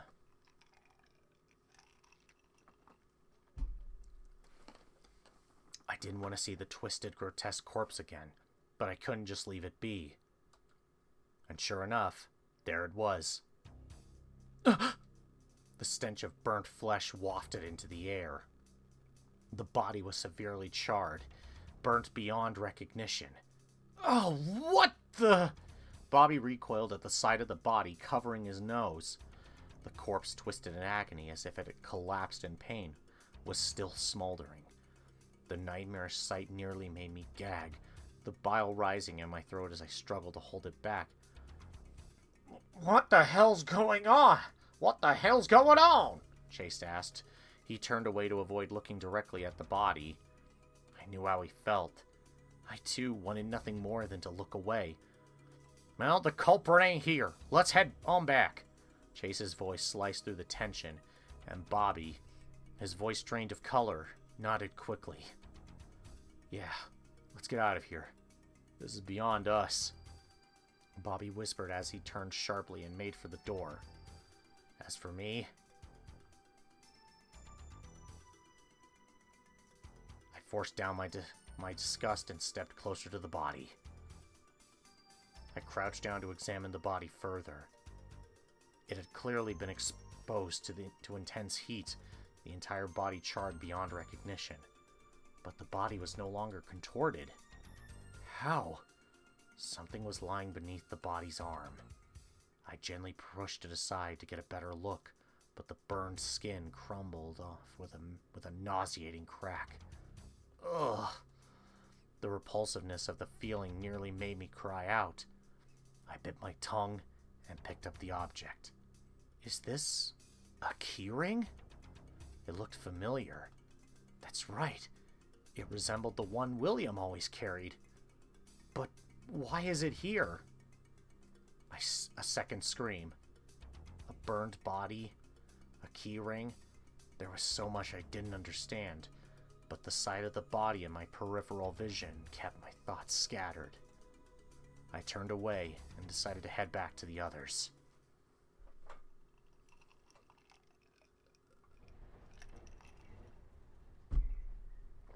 Ugh. The lounge was silent.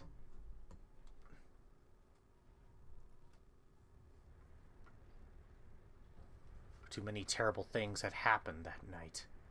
Everyone was at a loss for what to do. Shall I get the tea brewing? Colleen stood up, her expression kind. Good idea. I'll help, Abby chimed in. How many want a cup? Abby looked around the room, counting on her fingers. Colleen, Abby, the 3 girls, the Buchanans, Bobby, Grace, and myself. 10 people in total. If you exclude William, who was resting in the staff room, everyone was here. I don't like hot things, so no tea for me, Ruby the cat said. Yes, just fucking Salem-ass ways of working here. Just cinema right here. Just what the absolute flying fuck. Just... We live in a world where this cat is just saying he doesn't want tea. So no tea for me. God damn it. A faint chuckle passed through the group. Well then, 10 cups, excluding the cat. Abby and Colleen headed off together toward the kitchen. What a night it had been. The screams, the twisted corpse, the banshee. If I were a better detective, maybe I could piece together the puzzle and find the answer. But I had no idea. Eventually, Colleen and Abby returned and gave out the tea. The fragrant aroma of the cups seemed to ease our nerves. This is beyond us now. I recalled the words Bobby said earlier. I agreed. What was happening was beyond our control. Everyone returned to their rooms, locked their doors, and waited for the morning. It was the safest thing to do. I'm not sure who came up with the idea, but we all agreed it was the best course of action. I returned to my room, pulled the sheets over my head, and laid down on the bed. I was completely drained. As midnight drew near, I thought I heard a knock, but I stayed in bed, not moving an inch. I was done with mysteries. No more. I gave up and drifted off to sleep. If only it were a dream. An end!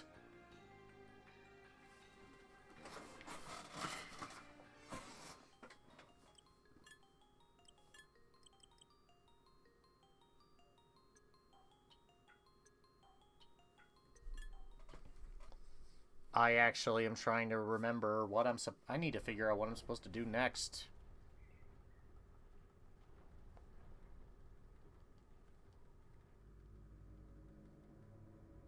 Okay, so that was the wrong decision.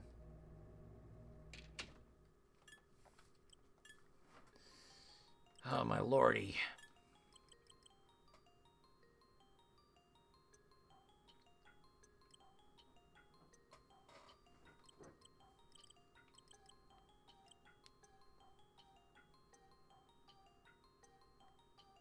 I forget. Is there I keep forgetting if there's like another option for when we go outside and stuff.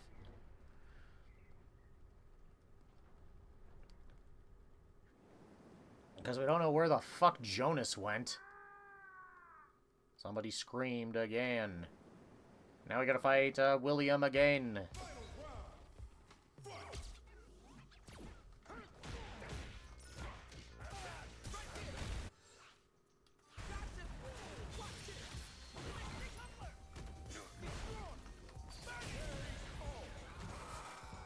Oh my god.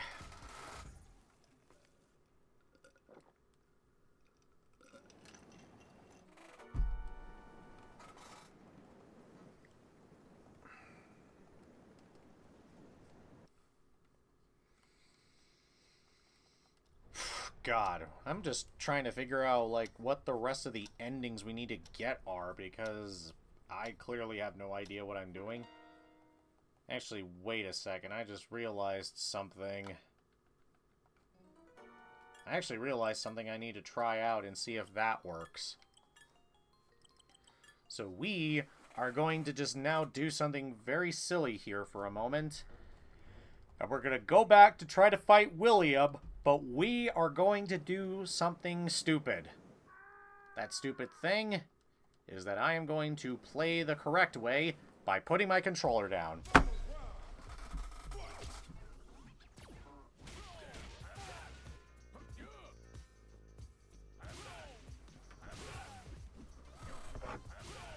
Okay, I won't actually do that. I'll do this instead. I will deplete my vitality with these things.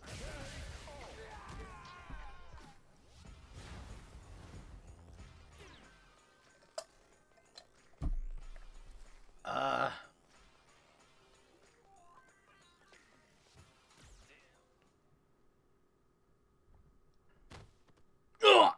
My body hit the frozen ground hard. The icy wind howled around me, draining what strength I had left. Was I struck by the Banshee? It was the last thought I had before I lost consciousness. A shadow on the deck. End.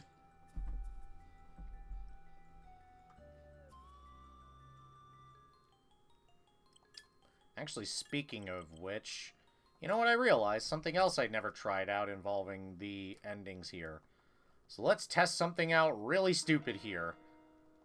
Because I realized this is actually something that would be really funny to test out. So let's see what happens when I decide to just say, "It was me!" I am running out of things that are specifically making jokes about me being the criminal and all that. So, instead of fighting back and winning, let's see what happens when I lose. Chase, get your victory in. In fact, I'll help.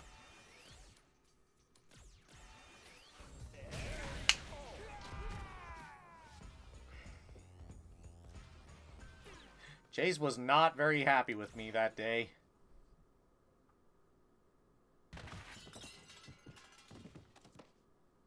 I was punched, kicked, and thrown to the floor. I was so beaten up I couldn't move at all. Where did I go wrong? That was the last thing on mine before everything faded to black. Just a joke. An end! Jesus Christ.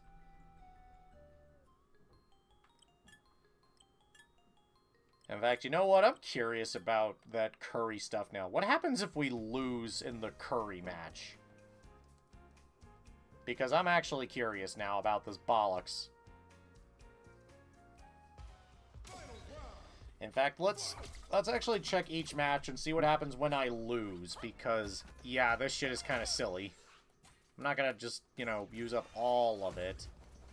But yeah, let's see what happens when I lose against Grace here.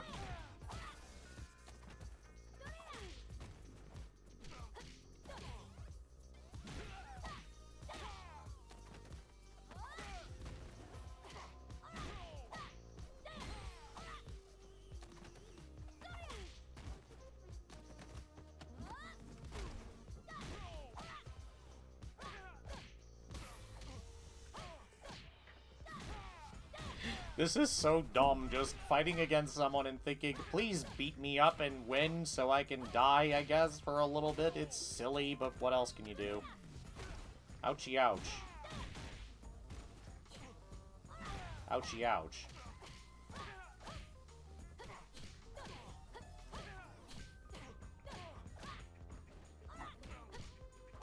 And dead.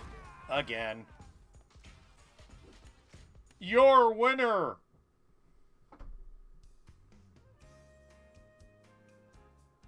Wanted to work up an appetite, huh? Oh, wait, it just gives you the same conversation if you win or lose. Okay. Now let's see what happens with the spices. Specifically, the curry challenge. Ugh, Chase kicked me in the back.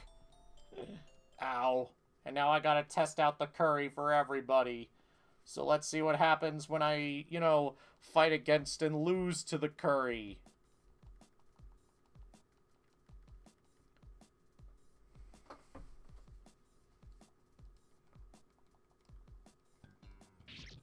Like, is it different whenever, like, is it different, depending on who wins? Let's take a gander.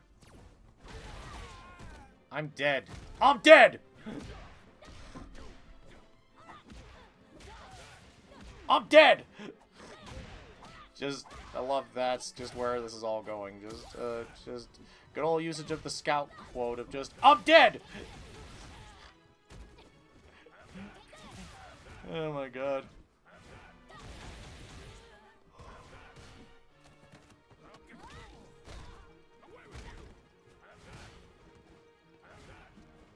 What the hell am I watching right now?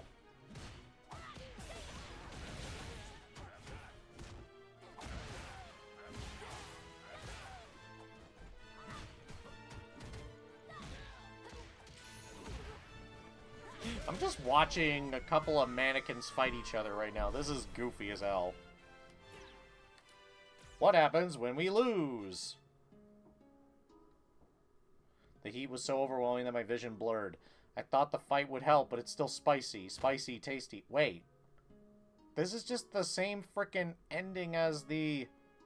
Okay. An end!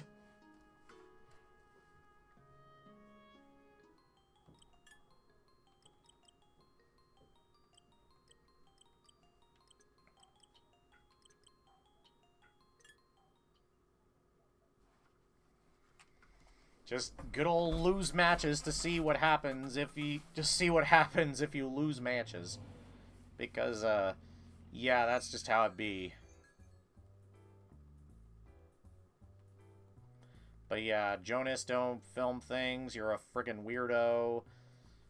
William is probably the Banshee because wind blades and all that. And da-da-da.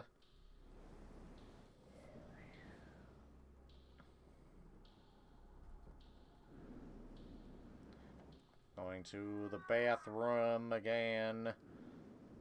We then do our thing of Bobby's and Shock and da-da-da, and then William's there too. And we're gonna see a wrangled body again. Insert the Danganronpa, the dangling grandpas sound effect for here and da-da-da-da-da.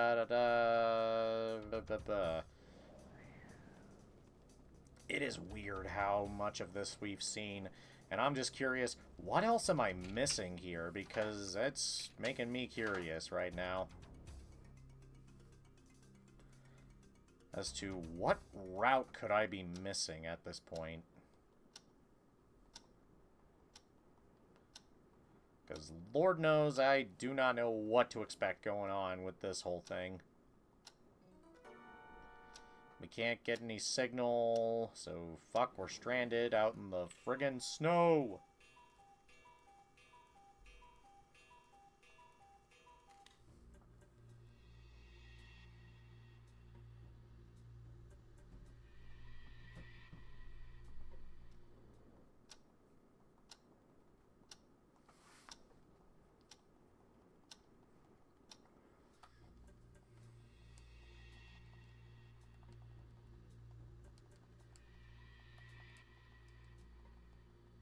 yeah, we're gonna find the cat again because Chase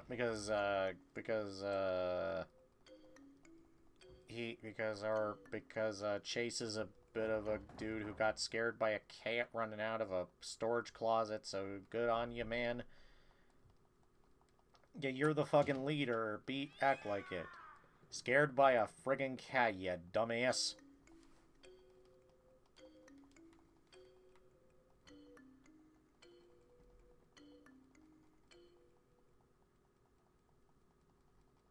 Makes one curious as to what is going on here.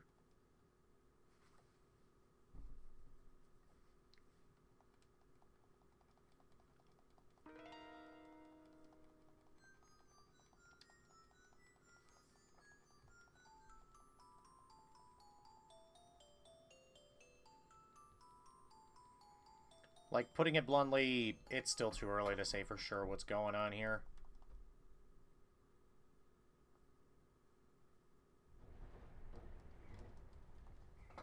But yeah, we gotta go checking again outside and all that.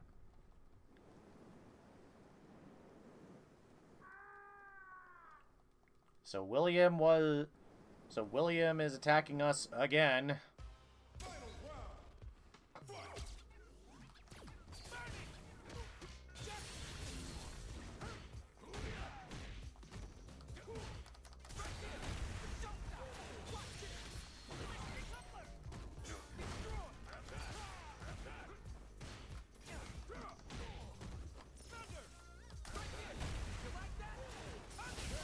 You like that?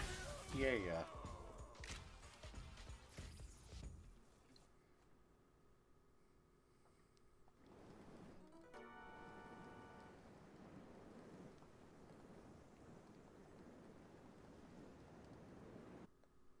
Yeah, Jonas is missing.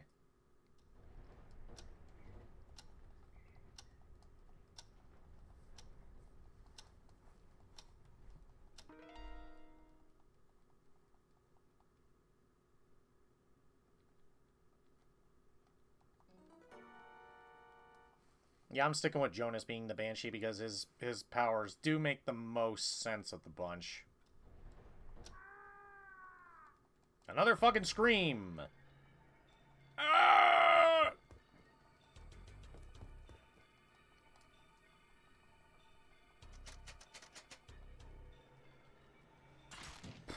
Yeah, we just gotta break the door open again, and then we go and doing our thing, and we check the body for things. Because as much as I would love to do that again, we should probably just hurry and follow right behind them.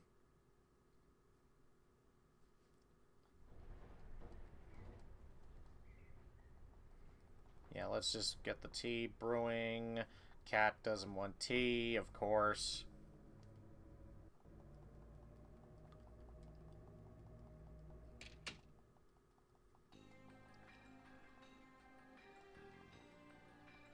Yeah, I'm now kind of confused as to what I'm missing here to just not be able to get what's here. Because we got half of the endings.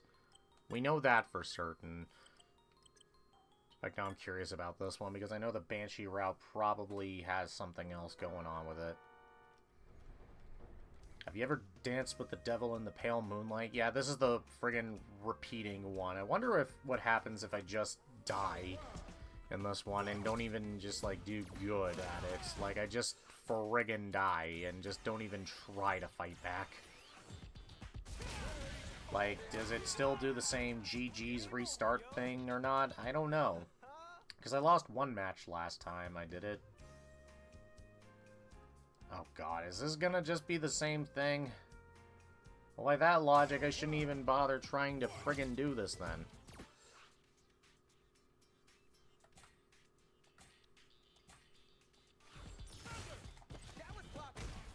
The confusion of trying to figure out where I'm going! There is no earthly way of knowing which way that we are going. But this is exactly what we're leading to, people. Because of friggin' course, that is just how it be. Screen is repeating. because of course it is.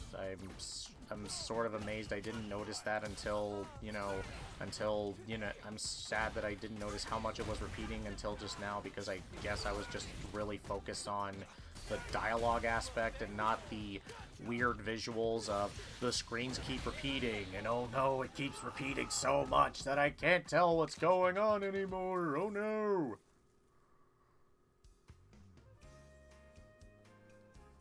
And then it just keeps repeating. Oh god, it's scary. It's very scary. Ooh, very scary.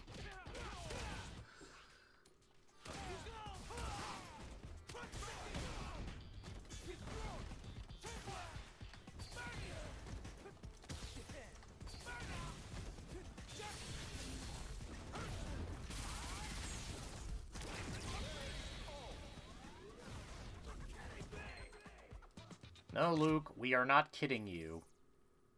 Sadly, no, I am not kidding.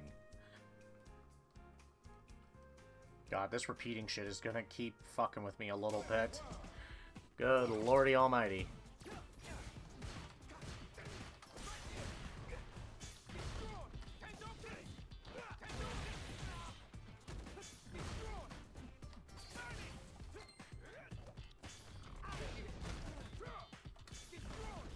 Ow. Them Luke's from Streets knows what's up.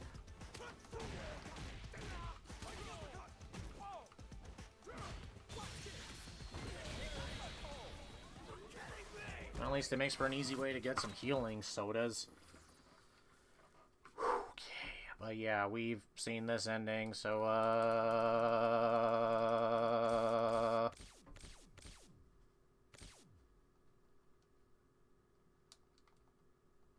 an end. Okay, so, I'm gonna go and use the restroom really quick, so, we'll be right back.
Okay.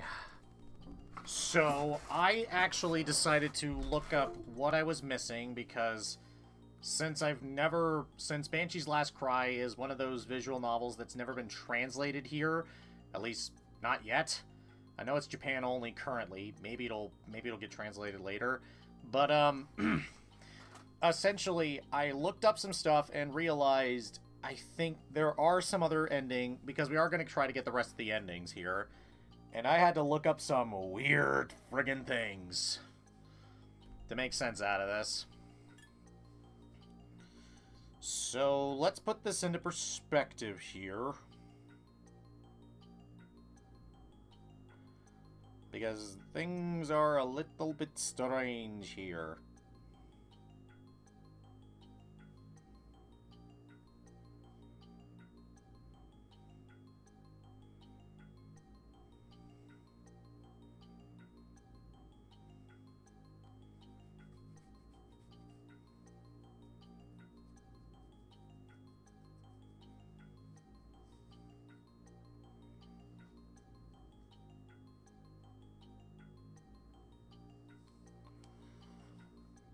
So, let's have some fun, getting to know someone a bit better.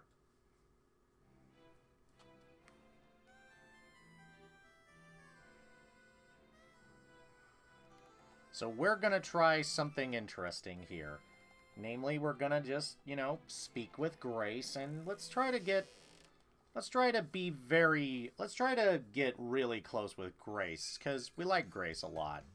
We like Grace a lot, and we want to get to know this JP-styled woman really good, because Lauda knows, you always like a woman who knows how to do good.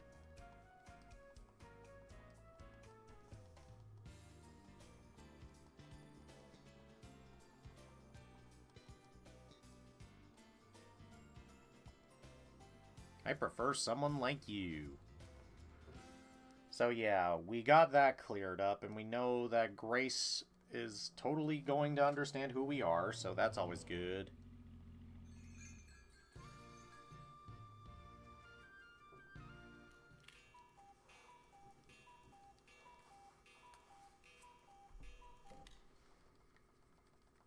So yeah, that's how that'll go.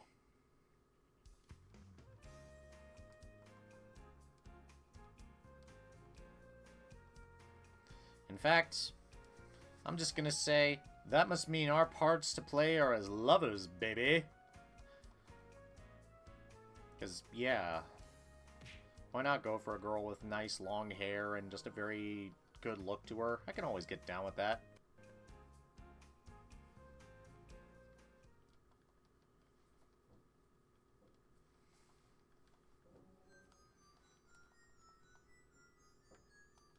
We know someone will die at midnight, because of course we do.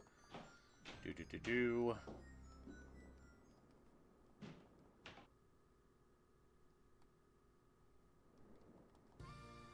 And the Buchanans, being the Buchanans, are doing their thing.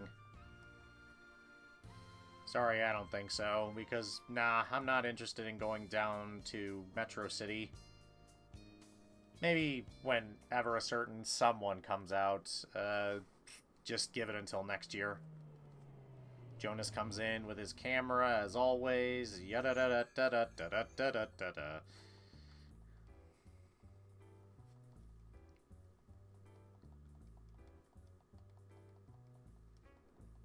So yeah, Jonas is like, why do I have to stop talking about the Banshee? Because William is the Banshee. He was the turkey all along, and all that stuff, because of course he was. Jesus Christ. Somebody! John is dead! Vacorda, you're alive! Grandpa, you're dead!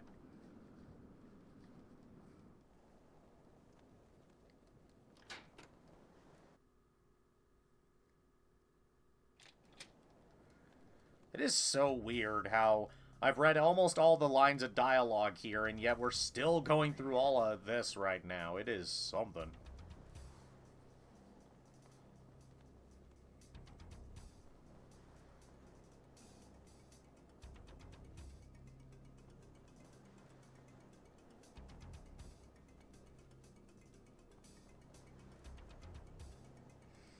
Yeah, this kind of leads into some weird things that, because I have to do some weird mental gymnastics to make sense out of this one.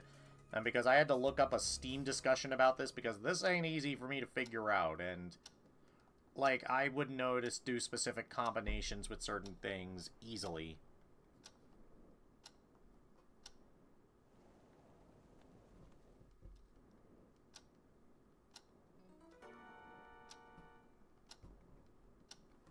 But yeah, essentially, because we're, you know, because we're doing all this, had to do all that stuff. And honestly, it's also because it's leading into something else entirely with, essentially just trying to do things.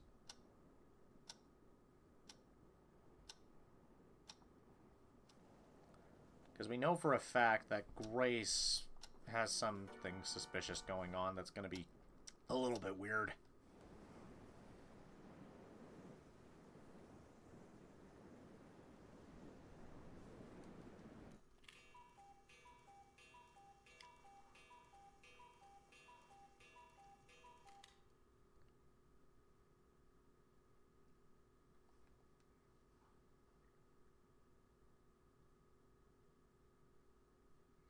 Because we're just going to check all of the... Let's just do Grace...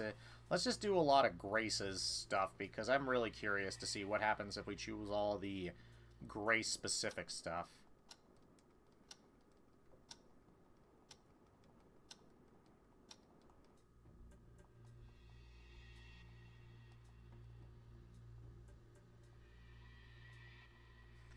Because, honestly speaking, I am really curious to see what happens when we do all of the Grace stuff. Because this might be kind of interesting to have to look into.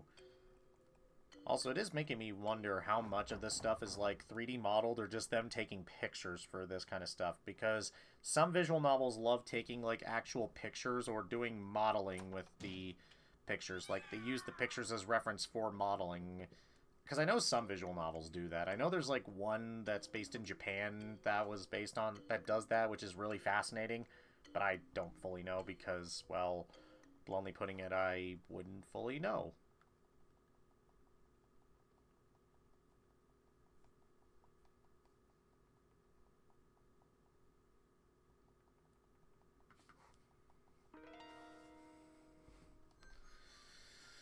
Okay, Futaba.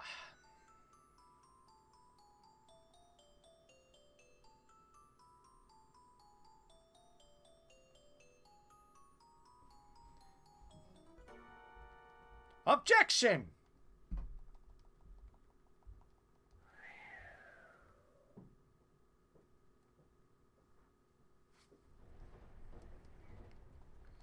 So yeah, we got that going on. There is a very different thing that we are going to have to check after all this, because I did look into this a little bit and it's kind of funky, but we'll deal with that when we get there. But first, we gotta go to bed after beating up William.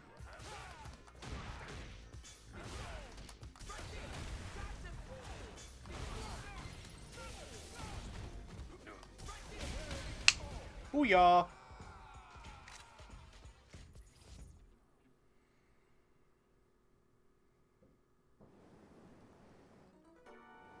Oh no, William, you've been hurt again!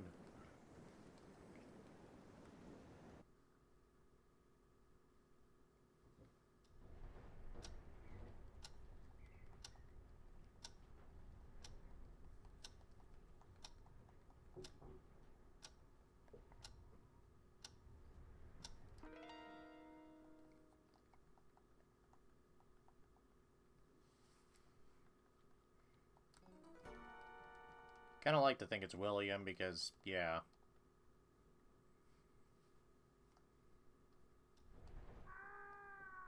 Oh no, another scream!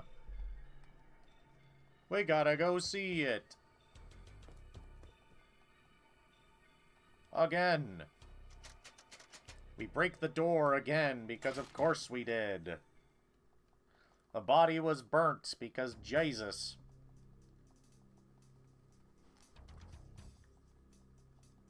Now we just gotta, You know what? Let's take a closer look at the body really quick. Take a look what's there again with the key ring, because Lordy knows that's going to be interesting for us.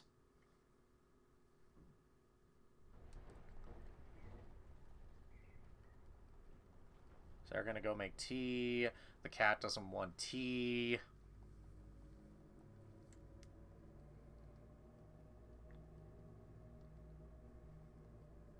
From their rooms, locked their doors, and waited for morning. It was the safest thing to do. I'm not sure who came up with the idea, but we all agreed that was the best course of action. Turned to my room, pulled the sheets over my head, and laid down on the bed. I was completely drained. Around midnight, there was a knock at the door. Max, are you awake? It was Grace. Sorry, I'm just too scared to be alone. She was holding a cane, presumably for safety, and was trembling slightly. Come in. I placed a hand on her shoulder and gently guided her in. Did something happen? I asked, glancing at Grace's back. Her vulnerable posture was so close. I could almost reach out and pull her into a hug. As a matter of fact, she whispered softly. She turned to face me. Something will happen right now. With a wide grin, Grace thrust her cane forward. Its sharp tip pierced my throat with deadly precision. Pain seared through me. I gasped for air, but none came. Why? I managed to question her. A reason? There isn't one. Grace made a face as if the answer was obvious. Don't you ever do things just for the sake of it? Like kicking a stone on the side of the road or picking up a leaf you happen to notice? Or maybe sometimes you just whistle because you feel like it? I couldn't understand what Grace was trying to say. All I could comprehend was that, to her, human lives were as insignificant as a stone or a leaf. Well, if I had to come up with a reason... Grace leaned in close, her lips brushing my ear. I simply thought, at midnight, someone should die. Wouldn't things be better that way? What could possibly be better about this? I tried to retort, but instead, blood spilled from my mouth. As the silly squawk of the cuckoo clock resonated through the resort in the distance, my awareness began to fade. A gentle sleep. An end! So, yeah, Grace fucking kills us. Good to know, I guess. But, yeah, we don't want to do that, so we're going to make a very different decision here. And we're actually going to do, well, we're going to do something different. Namely, we gotta prove something else. Because we all know that that's just an ending, rather than the ending we need. But essentially, where we go is that we need to answer some questions in very specific orders. And the answer goes for that are the person who has the least amount of things going for him, Jonas. To everyone who probably guessed. Jonas was showing up late was suspicious. When we heard that scream, I was right here, just saying. That might be true, but... He was right, but there was a hole in his story. I told him... We have the timeline of the crime all wrong. The scream was not necessarily at the time of the actual crime. It's entirely possible that John was killed before the scream was heard. The scream actually came from... We guessed the Banshee last time, but I'll show it again just for funsies. The Banshee! That's right. The spirit of the wind, the Banshee. Think about it. It wouldn't be strange for a Banshee to scream like that. Nah, I don't think so, Jonas said with a serious expression. As far as I know, the Banshee's not a screamer. Bullshit! In fact, it seemed that it preferred to strike silently. Not to mention that it didn't sound like the wind. It seems I was completely off the mark. I slumped my shoulders. Again, just insert that thing from Clue, that...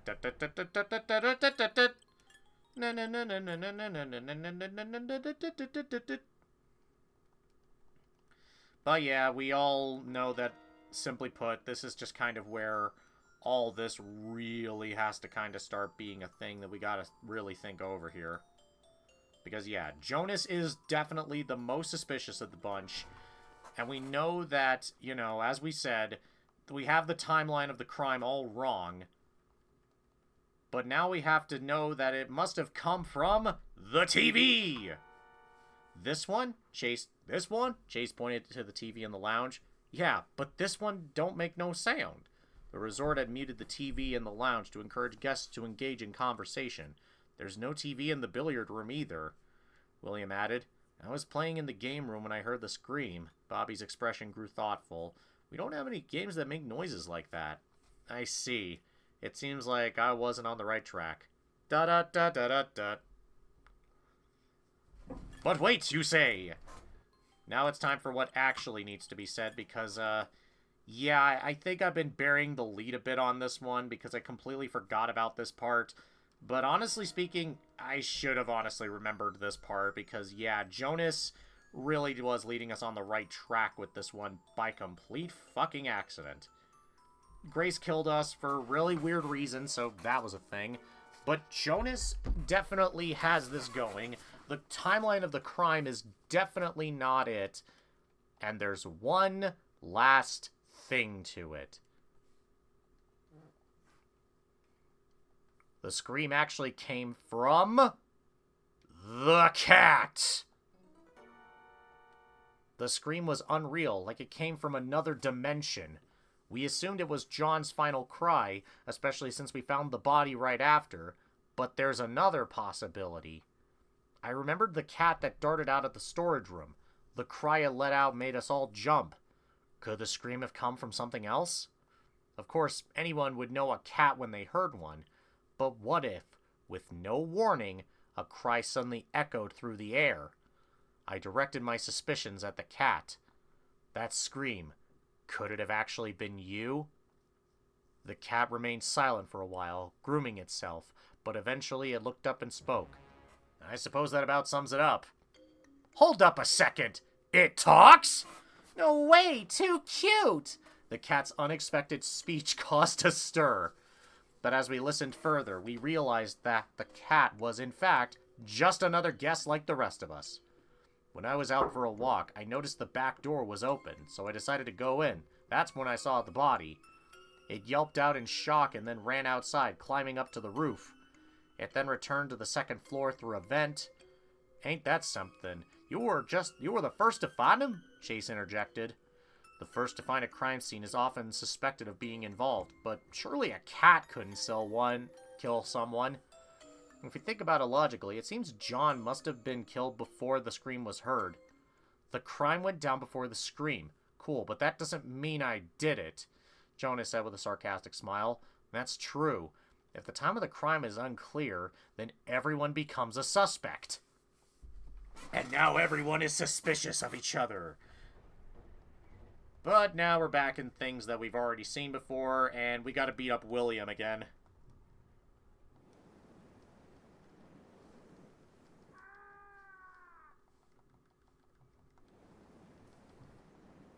Yeah, we gotta beat up William again, so now we're seeing the real route of this whole thing, because Lord knows this is getting weird. Like, this is definitely not what I was expecting. It's kind of fascinating how this is working, honestly.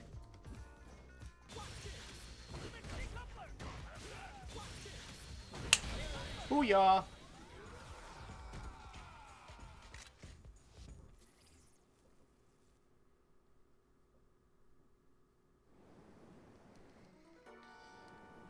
But yeah, we definitely know for a fact that there is a lot of suspicion going around.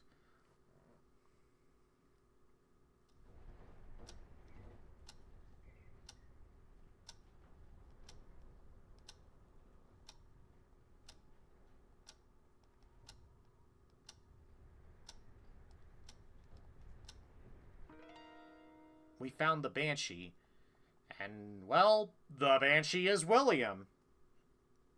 That's actually the one that makes the most sense.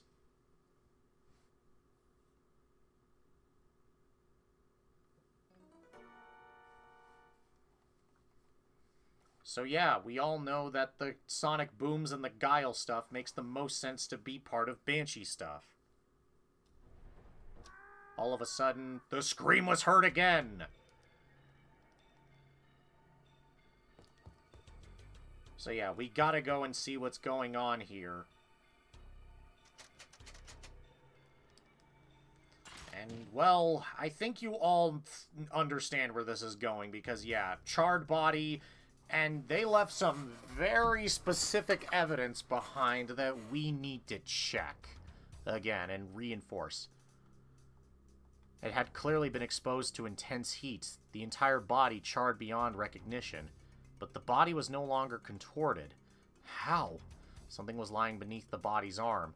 I gently pushed it aside to get a better look, but the burned skin crumbled off with a nauseating crack. Ugh. The repulsiveness of the feeling nearly made me cry out. I bit my tongue and picked up the object. Is this a keyring? It looked familiar. That's right, it resembled the one William always carried. But why is it here? A second scream, a burned body, a keyring. There was so much I didn't understand, but the sight of the body in my peripheral vision kept my thoughts scattered. I turned away and decided to head back to the others.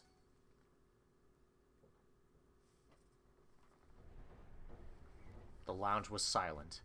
Too many terrible things had happened that night. Everyone was at a loss for what to do.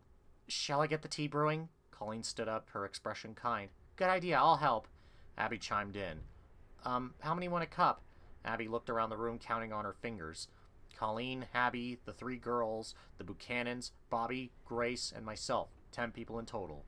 If you exclude William, who was resting in the staff room, everyone was here. I don't like hot things, so no tea for me, Ruby the cat said. A faint chuckle passed through the group. Well then, 10 cups excluding the cat. Abby and Colleen headed off toward the kitchen. That's right. I recalled the key ring I had found in the billiard room. I should check with William about this. I stood up and made my way toward the staff room. As expected, William was still out of it. William? His eyes fluttered open slightly at the sound of my voice. Yes? I asked him about the key ring, and he confirmed that it was indeed his, and that he had it while we were outside. Is it possible that your attacker took it? William nodded, still in pain. That was all I needed to know. I thanked him and left the room. We're getting some information here. Still playing detective and poking around, huh? Chase gave me a sarcastic look when I returned. Yeah, I guess so. I didn't want to sound arrogant, but I figured sharing what I'd uncovered might help ease everyone's worries. I stepped in front of everyone and spoke up. I think I'm onto something. Once I had their attention, I continued. The charred body in the billiard room.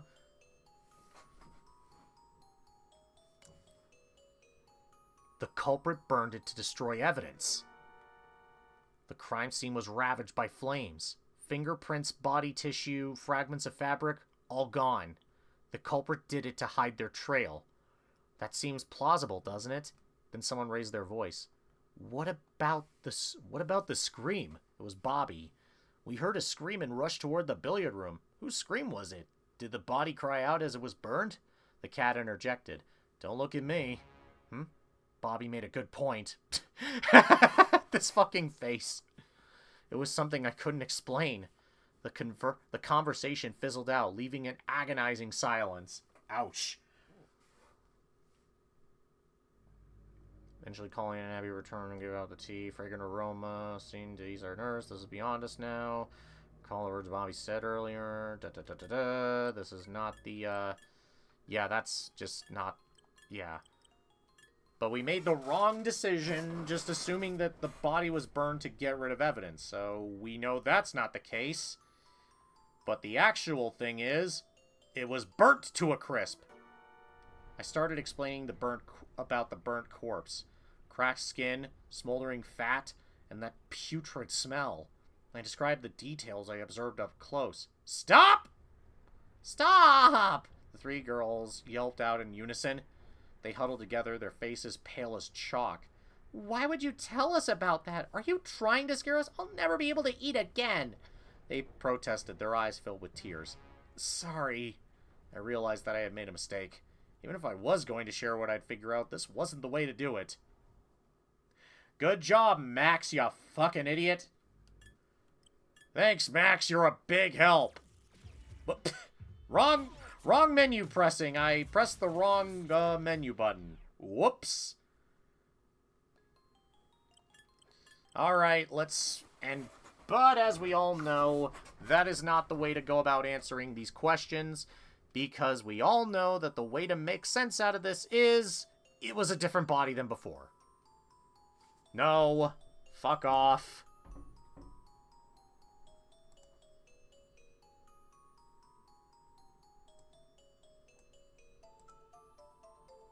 It was a different body than before.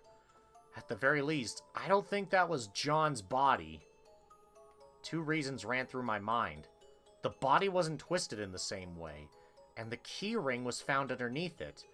That led me to believe the burned body belonged to someone who'd been killed after William had already lost the keys. If Jonas was the one who took the keys, then there's a good chance the body was his too. Jonas was the one so interested in seeing the body. He stole William's keys, entered the billiard room from the back, and was set aflame. A plausible series of events. Assuming Jonas was the one who got roasted, Chase tilted his head. Then who the hell did it?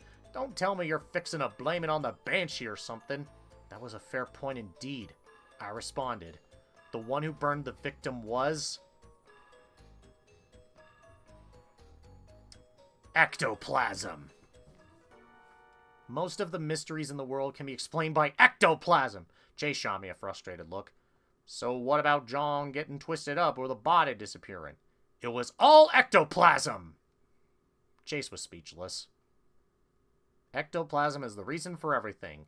Game, set, match. But the truth is, I was just looking for a way out.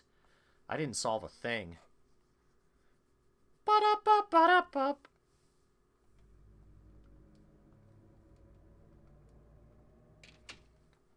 Alright, sleepy time, because, yeah, this is just the normal ending, is just falling asleep and shit, but nah. That's not what we're here for. We're here to make something else make sense. Namely, we know something else is going on here. We know that something else is way different than this. Because, God knows, we all know, because, yeah, it was a different body than before, we all know this. But now the real question is, you know, who is the person who burned the victim? It was the Banshee! Please recall that the Banshee, or should I say William, can manipulate wind. Are you telling me there's someone like him out there slinging around fire? I nodded. It's entirely possible. All sorts of fighters gather here. I wouldn't be surprised if someone had an ability like that. Maybe Jonas came here hoping to see it for himself. I ain't got any flashing moves like that. About all I can do is whistle and get my boys to roll in, Chase said with a shrug. My eyes swept the room. Was there anyone here who had such an ability? Before I knew it, Abby and Colleen had returned, and the tea was served. I resumed my quiet survey, studying each guest in turn as they calmly sipped from their cups. 4 of them were on one of the sofas, and 4 people on the one opposite to them. 2 others, each seated in their own lounge chair, enveloped in the warm, subtly spicy aroma of the tea. Everyone's faces softened, their tensions easing. It was at this moment that I realized something. I don't have a cup for myself! You forgot about me! I raised my voice. This was an intentional act of bullying! Max, can you calm down? Grace urged me with a hint of concern on her face. This is no reason to get upset. Come over here and let's have a drink together. Oh, okay. I sat next to Grace, and she shared some of her tea with me. She was so nice. I like nice people. I took a sip of the hot tea and felt relief wash over me. It dawned on me just how much I had been on edge. So many awful things had happened tonight. I just couldn't handle it anymore. Bobby's words came rushing back to me. I agreed. What was happening here was beyond our control. return to their rooms. Safest thing to do. Not sure who came up with the idea, but we all agree it was the best course of action. This is the sleep one again. If only it were a dream. An end! Yeah, we all know that's bollocks, and we all know for a fact that that is not the correct decision. But yeah, so we know that it was a different body than before. And you know what? Since we haven't seen it yet, let's actually see what happens when we guess it wasn't the Banshee. It was no one! No one? Are you suggesting Jonas did it to himself? Chase asked, looking doubtful. We can't rule that possibility out. What if Jonas was the one who killed John, and he just couldn't live with what he'd done? A reasonable explanation if I say so myself. Chase quickly lashed back with a question. Then why'd he go through the trouble of stealing the keys and returning to the billiard room just to kick the bucket? Maybe he wanted to die close to John? Why would he go and do that? Maybe they had a long, complicated relationship. I already knew. My reasoning was taking a dive. Maybe I wasn't meant to be a detective after all. You know what? Yeah, that's a mood.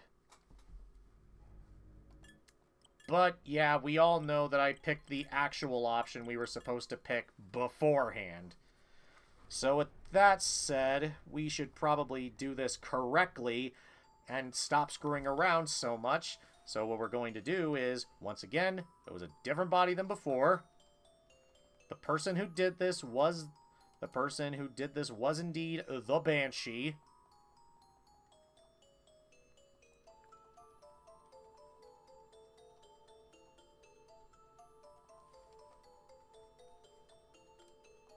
And I realized something. The number of cups was supposed to be perfect. There were exactly 10 cups of tea, and none for me, which could only mean one thing. There are 11 of us! I shouted at the top of my lungs. I felt my pulse quicken, but I didn't look away. One by one, I met their eyes and pointed at them. The one who did it all was... Oh, jeez. Oh, God, which one do we pick for this one?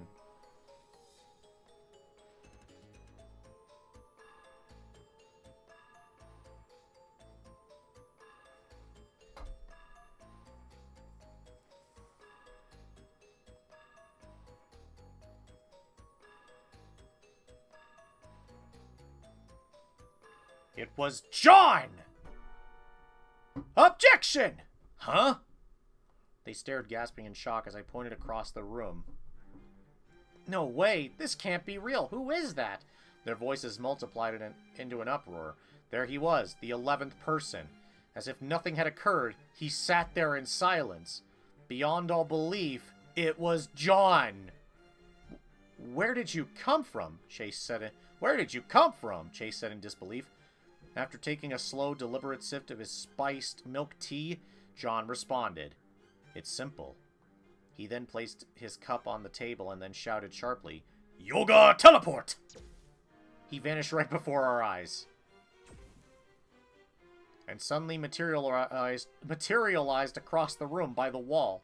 The room buzzed with chaos. Everyone was in a near panic. John sat in a meditative pose. Without warning, he floated into the air, maintaining his posture. I am a yoga master. Mastering yoga allows me to do things like this. Yoga! John's arms and legs extended outward like rubber. A burst of flame came from his mouth. I couldn't believe my eyes. I slowly approached him.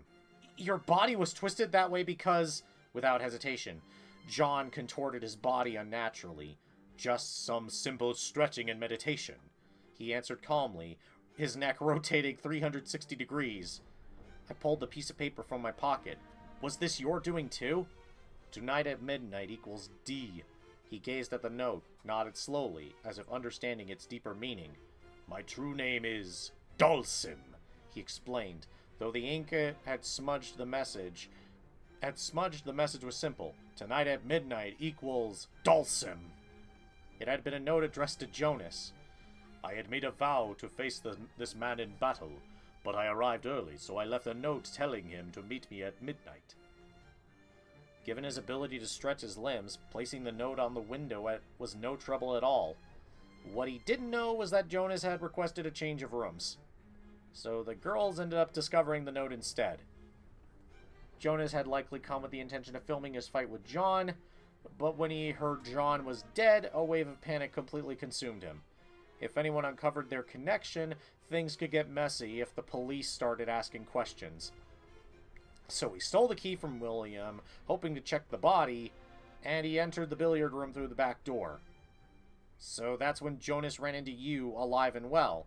That's right, John said, bringing his palms together in front of himself. He must have attacked while I was meditating. I opened my eyes, saw him, and scorched him with my yoga fire.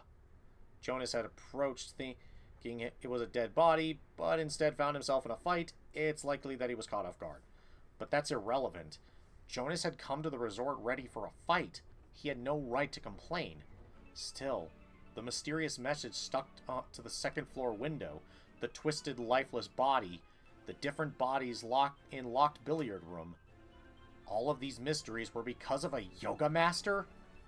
Twisting his body at will, stretching his arms, breathing fire, and even teleporting? It was complete madness. I couldn't comprehend it all. Emotions churned within me, tangled and without direction. This kind of ending, it just isn't right. This isn't a mystery at all. It was time to settle this. I charged at John with all my might!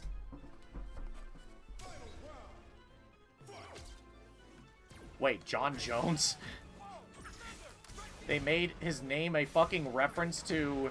They made his name a reference to the fucking Martian Manhunter. I know it's not spelled the same, but it's the same kind of fucking thing. I'm just thinking of John Jones from the Martian Manhunter from Justice League. Like, what the hell, me?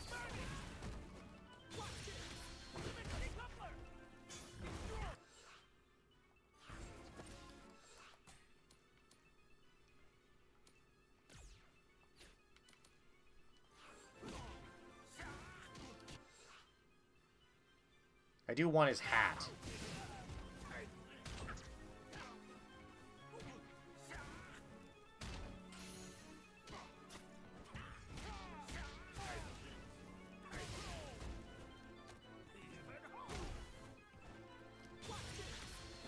Booyah!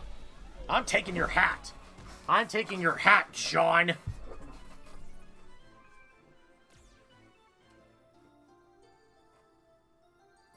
I won. It wasn't about unraveling a mystery. It was about fighting.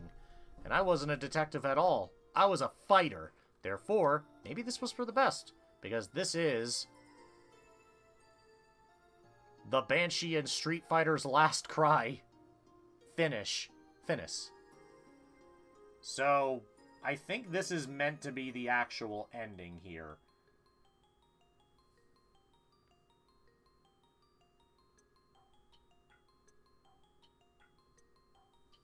So, we'll say this right now. We're still not done because, well, bluntly putting it, that was just one of the endings. We will still get that ending as our final one, but what we actually need to do here is, do all of that again. Because, Jesus H, I was not expecting to just randomly do all of this again. Because, God knows, this is all sorts of funny right now. But yeah, we'll save doing John again for a moment. So, yeah.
Because Lord knows this is going to be a weird one. And honestly, because I'm just kind of wondering what exactly is the friggin' answer here, because there's a lot of answers here.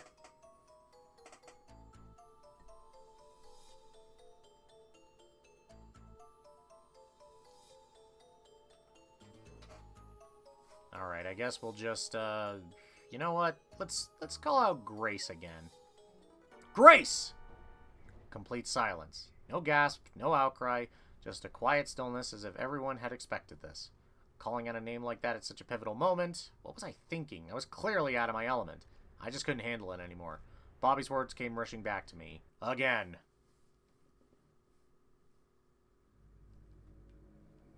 Your winner.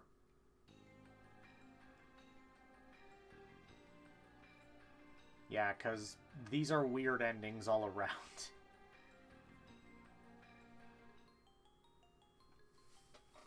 Because, yeah, these are weird ones all around.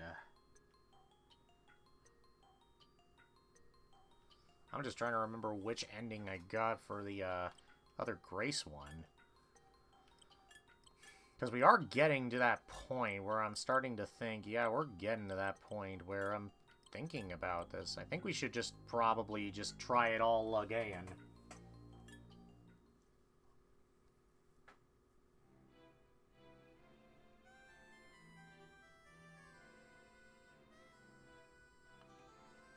Because Lord knows all these endings are weird.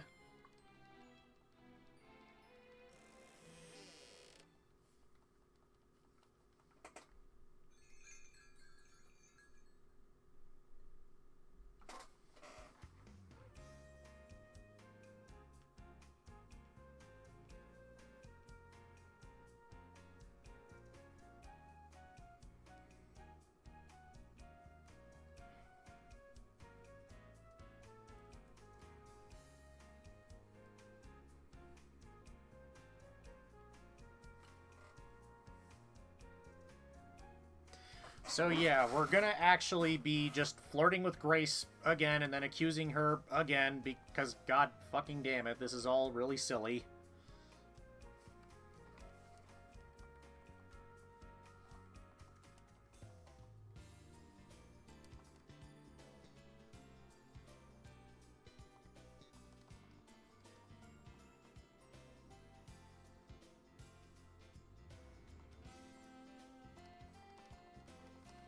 Alright, and like that, we must now, you know, flirt with Grace some more, because Grace is beautimous.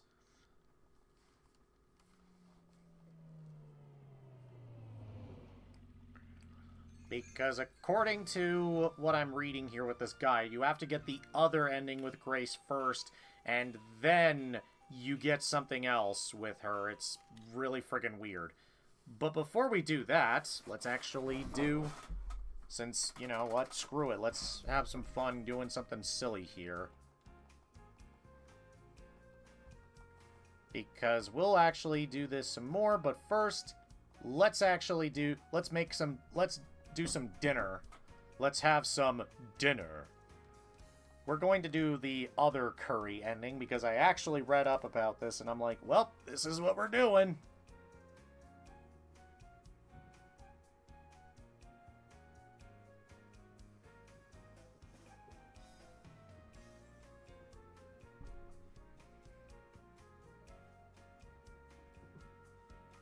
So yeah, we gotta basically get all of the... And also because I think it's because we needed to make sure Ruby was clear in his existence.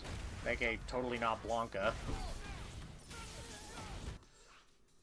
Alright. Beat me up, ma'am. We need to get a bunch of food stuff together to make sure that this will work. Because Lord knows we need the food. We need the food. Thank you, ma'am. Oh, I'm sorry, sir. You sounded like someone else.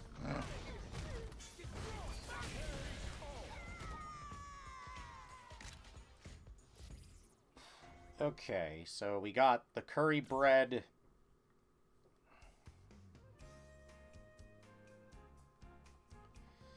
Oh my god, this is gonna be ridiculous. So yeah, we did that, but yeah, this is gonna be really funky because there are actually 2 endings that we gotta get from this as well that are not the one we got before. And apparently we needed to do one where we don't get the bun from Grace. It's really fucking weird. This whole friggin' mode is just friggin' weird. Alright, let's get all the food items we need. Because we might as well get the good food ending from this before we go on to the other stuff. Alright, how do we get the other food items here? Let's take a look. William's Coffee. Hit with a 5-hit combo.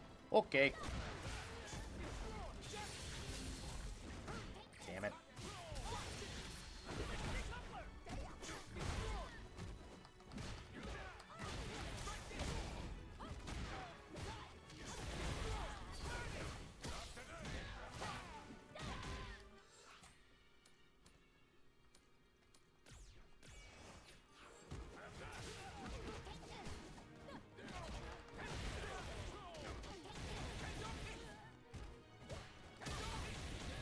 God damn it.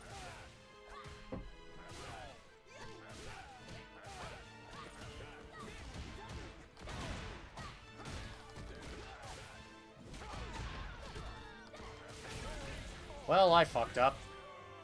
We didn't get the coffee, unfortunately. So, this is gonna get too spicy for us, and we're going to die.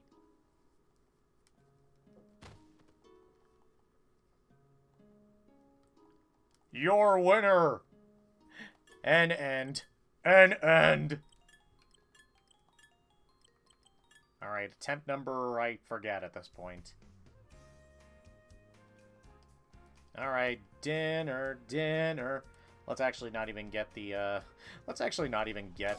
thing from Grace at this point, because, yeah.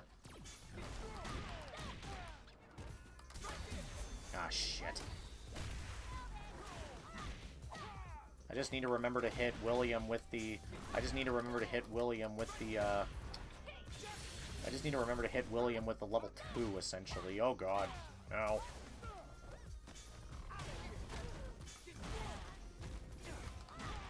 Ow. Shit.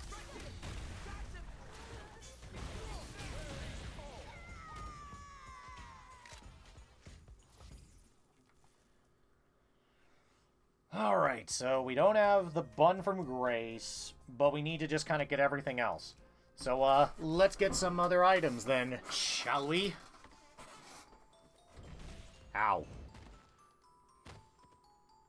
Damn it, Chase, stop knocking me out because of this.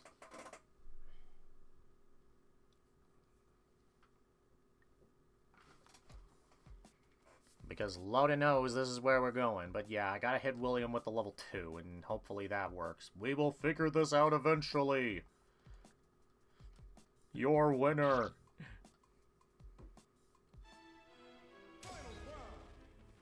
Yeah, this is such a goofy friggin' mission structure for this ending. It's something, alright.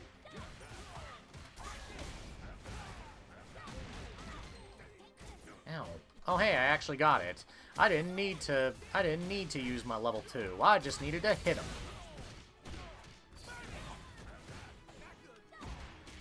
Ow, ow, ow.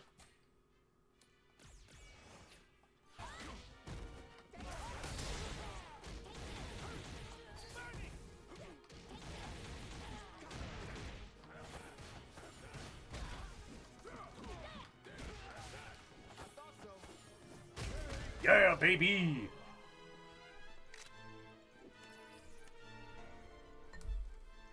Alright, we got the coffee. We got the coffee! So, yeah. We got him! Tensei nearly knocked us out, but we counteracted by drinking the coffee we got from William. Polyphenols and coffee help ease the spiciness. Surprisingly knowledgeable on the topic. Alright, so that happened. Never been the best cook. Both fell to the floor defeated. Next is Bobby and Abby.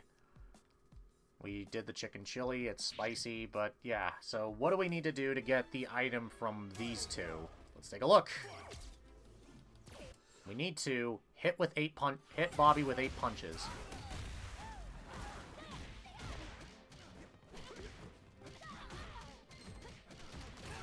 Okay, that was easy. And how did I miss this the first time? Alright, because I was being stupidly aggro. Right. Next scene!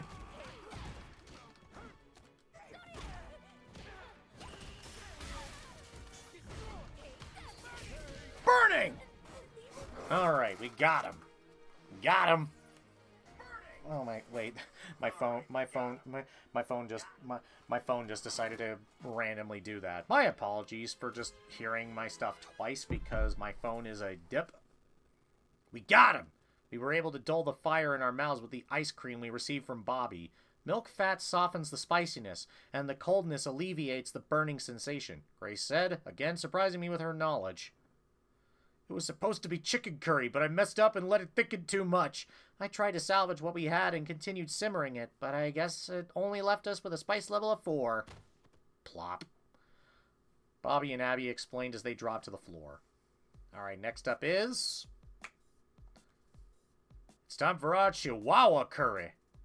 The Buchanan's curry looked perfectly ordinary. Don't you fret now, there ain't no actual Chihuahua in it. Well, at least that's off my mind. Let's dig in. Grace and I each took a bite, savoring the flavors. Oh my, it was a curry with a Texas kick, decorated with a little flag featuring a Chihuahua. As expected, it was spicy! Unable to resist, we took the Buchanan's head on. Apply directly to the forehead. Alright, so what's next? We need to use an item with a debuff while this opponent is in play.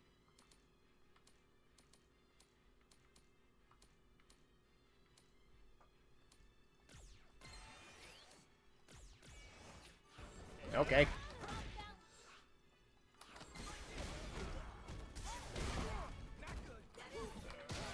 Well, that was easy.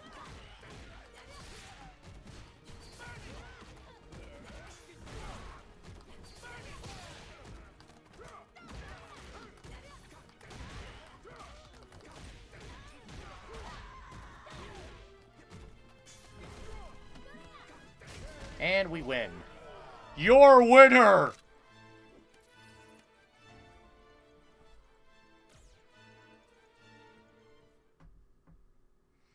We got him! Biting into the boiled eggs we got from Amber, we overcame the heat. The protein in eggs binds with the chemical that makes us feel spiciness. Capsaicin... I don't fucking know. Grace explained. She really knew everything. That was at least a sick. Y'all got guts. Chase grinned while he and Amber fell to the floor. How many more do we got left in this? Next up is these 3. Next up is our curry hot pot. The trio presented their dish. The impressive serving gave off steam. The aroma of spices and Japanese dashi was distinctive. Let's do this. Grace and I each took a bite, savoring the flavors. Oh my, the broth was perfect, bringing out the flavor of the ingredients. But more than anything, it was spicy! In a panic, we charged at the 3 of them.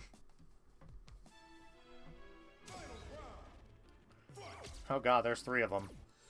Let's see. Defeat without using items. Okay.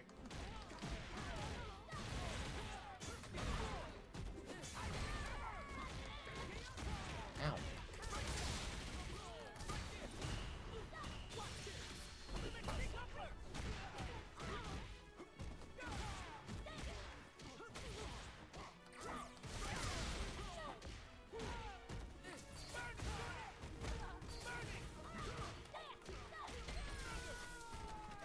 And we got him. Got him.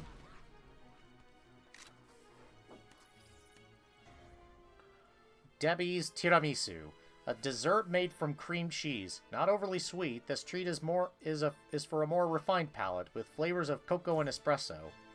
Huh. We got him. We devoured Debbie's tiramisu and letting the sweetness cool the burning.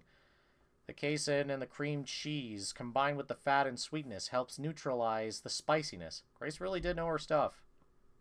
Our level 9 curry hot pot. I can't believe they could handle it. Tiffany and Molly collapsed to the floor in despair. I tasted a bit of sweetness in there, didn't I? Grace said to Debbie. Cinnamon was our secret ingredient. It's the same as the aroma that was on the napkin from earlier. Were you the one who wrote the message? Grace asked in response. Debbie nodded. That's right. I wanted to take on the 12-spice challenge, but I didn't mean to drag anyone into it. But after everyone got so worked up, I couldn't find the courage to speak up. Debbie scoffed at herself. We may have failed at level 9, but if anyone could handle it, maybe you could. With a curry-flavored belch, Debbie collapsed to the floor. Yo, what's up, everyone? It's your boy Jonas, live from Kung Fu Kong Villa, where a curry battle is going down. Jonas, holding his camera, burst into the dining hall. Yoga! A man who looked like a sage suddenly appeared midair. Yo, it's John. Wonder what kind of fiery curry he's got for us today. In sync with Jonas's commentary, John presented a plate. An authentic-looking bean curry. Here goes nothing. Grace and I each took a bite, savoring the flavors. Oh my, this is... The spice and legumes were a match made in heaven, but... Too spicy! We lost ourselves in the spice and exploded forward. Now we gotta fight against these two. And thankfully we don't have to do anything special to get any items from them because, well, they're the last ones, so we don't gotta worry about things.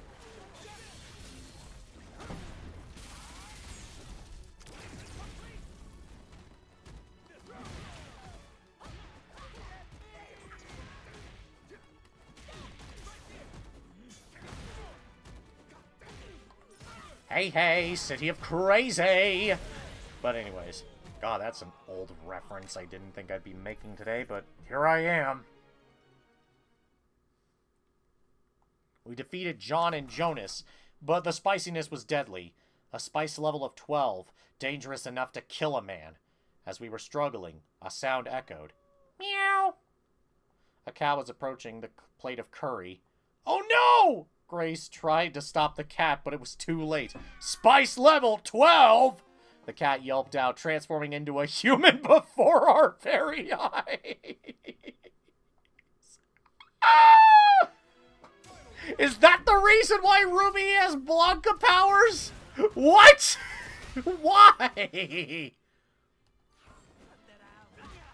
Why?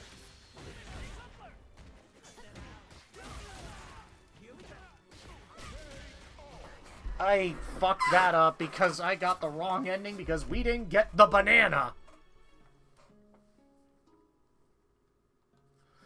So, I fucked that one up. Whoops. We almost had a different ending, but now I gotta do all of that again. And I gotta do that twice, so, well, at least I'm playing the game and not doing as much reading and deducting. But either way, let's just do the first ending where I don't get the bun from Grace. So, sorry, Grace, we gotta beat you up first.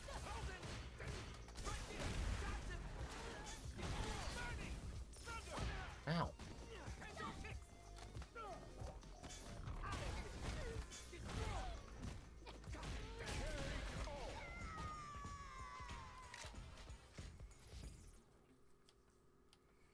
Okay, so we know how to do. So we're going for the, I guess, bad ending of the curry challenge, because this is kind of funky. Because yeah, just how stupid is that? Ugh! Man, Chase, will you stop kicking me in the back? God damn.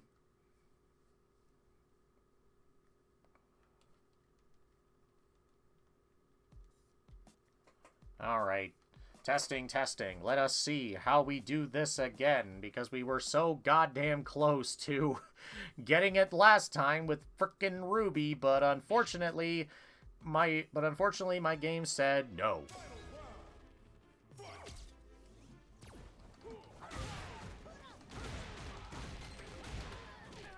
Okay, so we got that, thankfully. Thank God.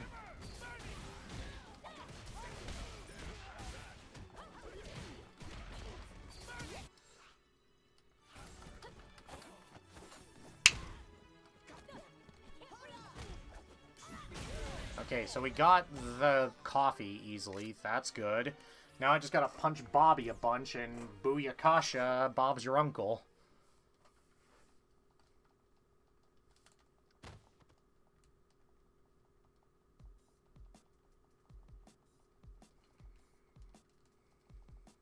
Alright, bottoms up, spicy, bada bada.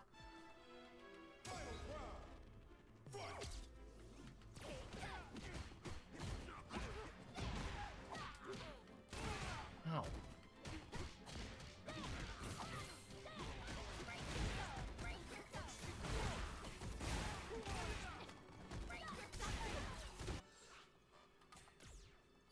I need a drink. Boo. Ow. Ow. Ow. Ow. Ow.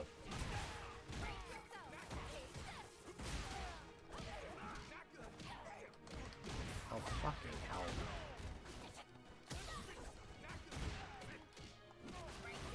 Bitch. There we go. You are dead. Not big surprise. Thank you, Matt, for quoting that earlier, so I had that in mind. Alright. The ice cream saved us from losing our fucking tongues. Now we just gotta use a debuffing item, essentially, to get this one, thankfully.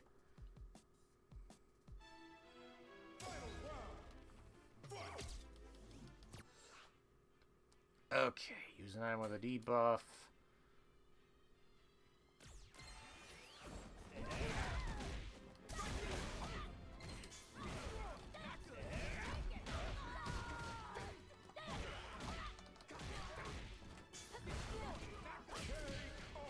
Okay, that was easy.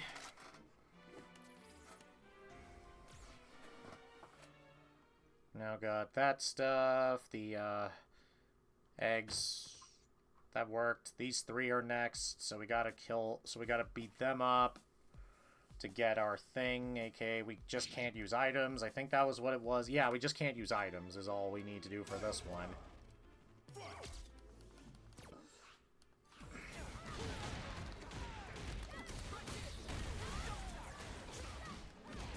Ow.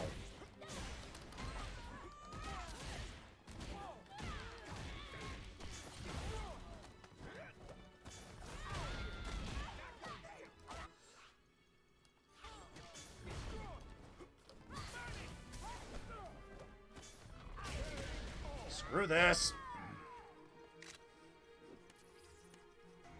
And now we just gotta deal with John and Jonas with their friggin' thing, where those two have the weirdest friggin' stipulations for it. Jesus H. So Debbie did that, da-da-da-da. Now we gotta deal with these two now, and deal with some pretty spicy curry here with the level 12 curry, because yoga. And now we go and kill them. So do we gotta do anything special with these guys? I forgot. Nope, we don't have to worry about anything. We just gotta beat them. Ow. Ow.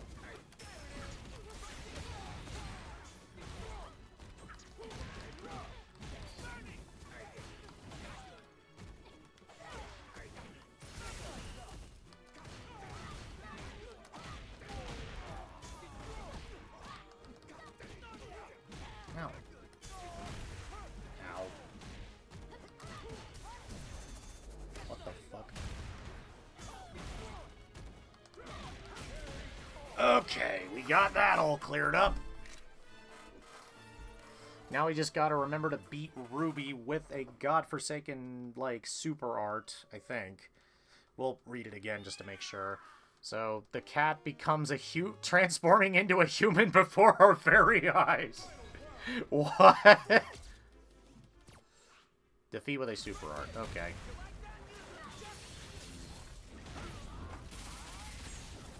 Full throttle! Wait, shit. No, wait, fuck. There we go. Got it. We got your banana. A healthy fruit that goes down easy. Perfect for both breakfast or a snack. Some may prefer theirs more or less ripe than others. Mood. Oh, banana. We got him. I took a bite of the banana I got from the cat. It was faintly sweet, but... Bananas only add sweetness to the taste. They don't have any effect on reducing the heat. Grace, say it ain't so.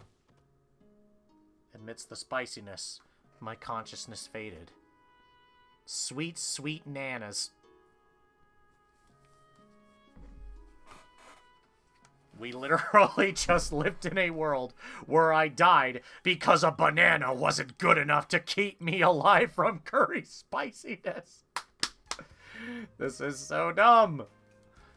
But now we have to do all of this again. But this time we gotta let Grace beat us up, and then we gotta do all of that again. Alright, so beat us up, Grace.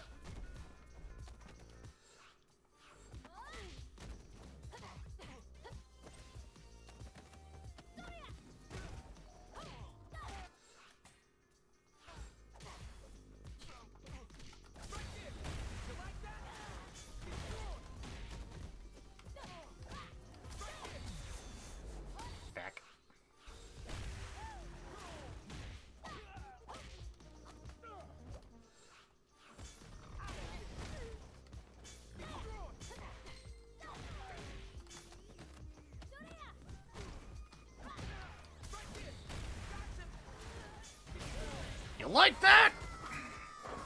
You like that? Alright, there we go. Alright, now we just gotta do everything I just did with this fucking curry thing on hand. So, god damn it, this is gonna be weird. Meaning I just gotta learn how to do all of that again. Again, just trying to make sure I do a super art on frickin' Ruby at the end is the part that's going to give me the most trouble, I guess, because god damn it. Alright, let's see how this one goes. Bring it on.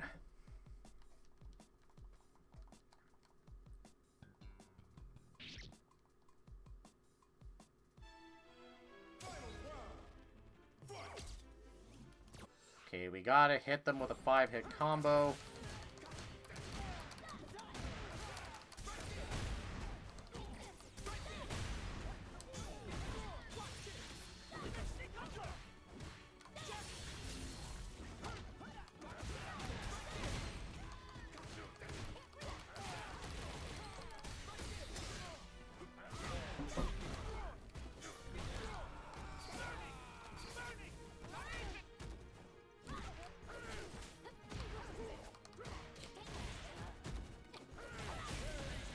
Hey, hey, hey! Let's get in the DJs. The DJ moves.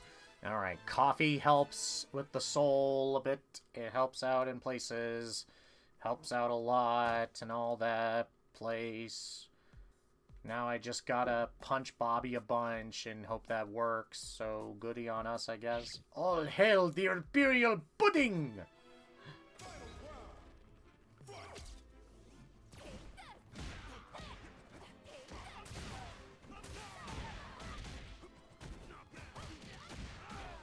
Ow.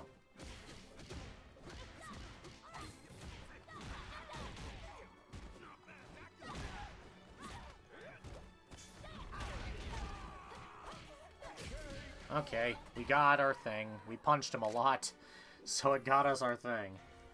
Alright, I think the next one is... the, use a debuff item is what it was. That's what it was, yeah. Use a debuff item, basically, to, yeah. God, this is so fucking silly. All the spicy. Also, I am running low on health. Jesus. Gonna put that on, and then I'll put this on. Okay.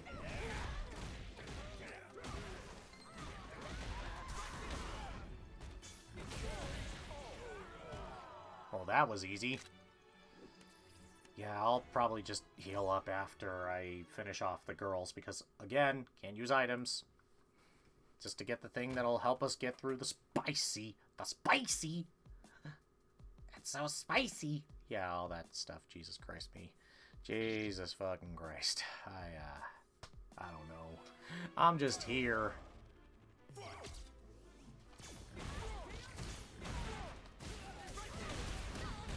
Ow.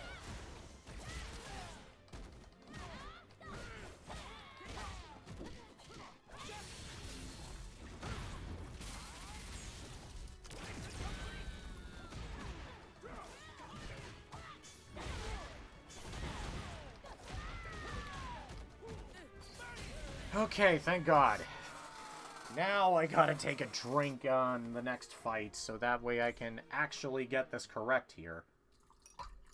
This is why I made sure to have 2 glasses of water ready on standby, because of all the reading I've been doing.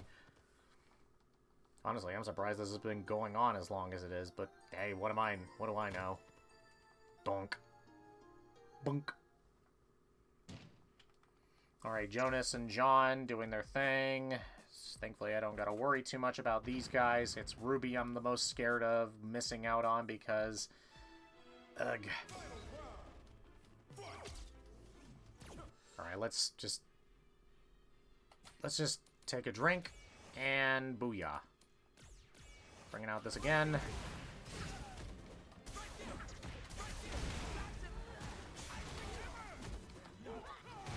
Ow.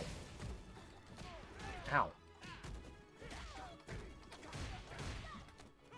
Ow.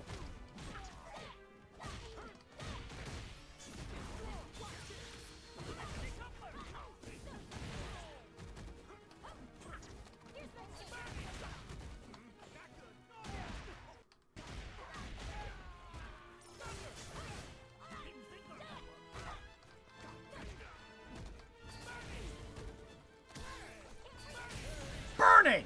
There we go. Okay, now it's time for us to go and take care of Ruby, the cat, who is able to turn into a fucking human after eating spice. That's still so fucking weird. Like, why does it do that? Why does Ruby become a fucking human? Why does Ruby have Blanca's powers? Why? Why? Why? Why? Why? Why? Why? Why? Why? Alright, there we go. Level 3, bitches! There we go. So we got the thing from Grace, from her part. Now we got the banana. Now let's see what happens. We got him! I took a bite of the banana. It was faintly sweet, but... Bananas only add sweetness to the taste. They don't have any effect on reducing the heat. Grace, say it ain't so. If only I had something else. I reached into my pocket and pulled out the curry bread that Grace had given me. Desperate for relief, I took a bite. Immediately, an intense spiciness pierced through my skull. The banana sweetness enhances the flavor of the curry, doesn't it? By the way, that bread has a spice level of 13. Grace was right. Sweet and spicy. This was the true essence of curry. That night, I ascended to the next level of spice.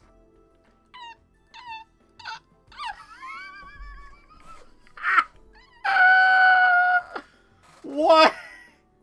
What? What?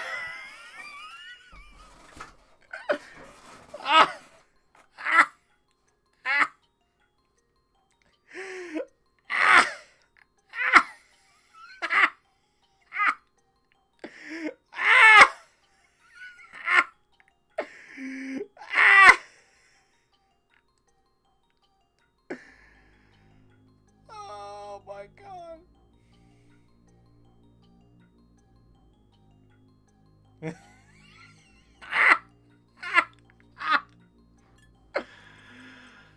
Oh my God, are you fucking serious right now? I just... Okay then, alright, let's go let's go and flirt with Grace. Let's go and do that now.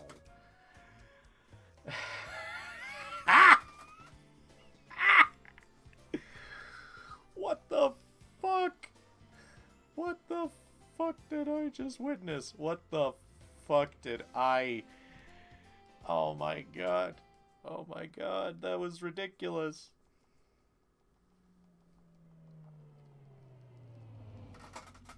I was not... I was not expecting that. I was really not expecting any of that. Oh my god. Oh my god, what the fuck was that? That was beautiful.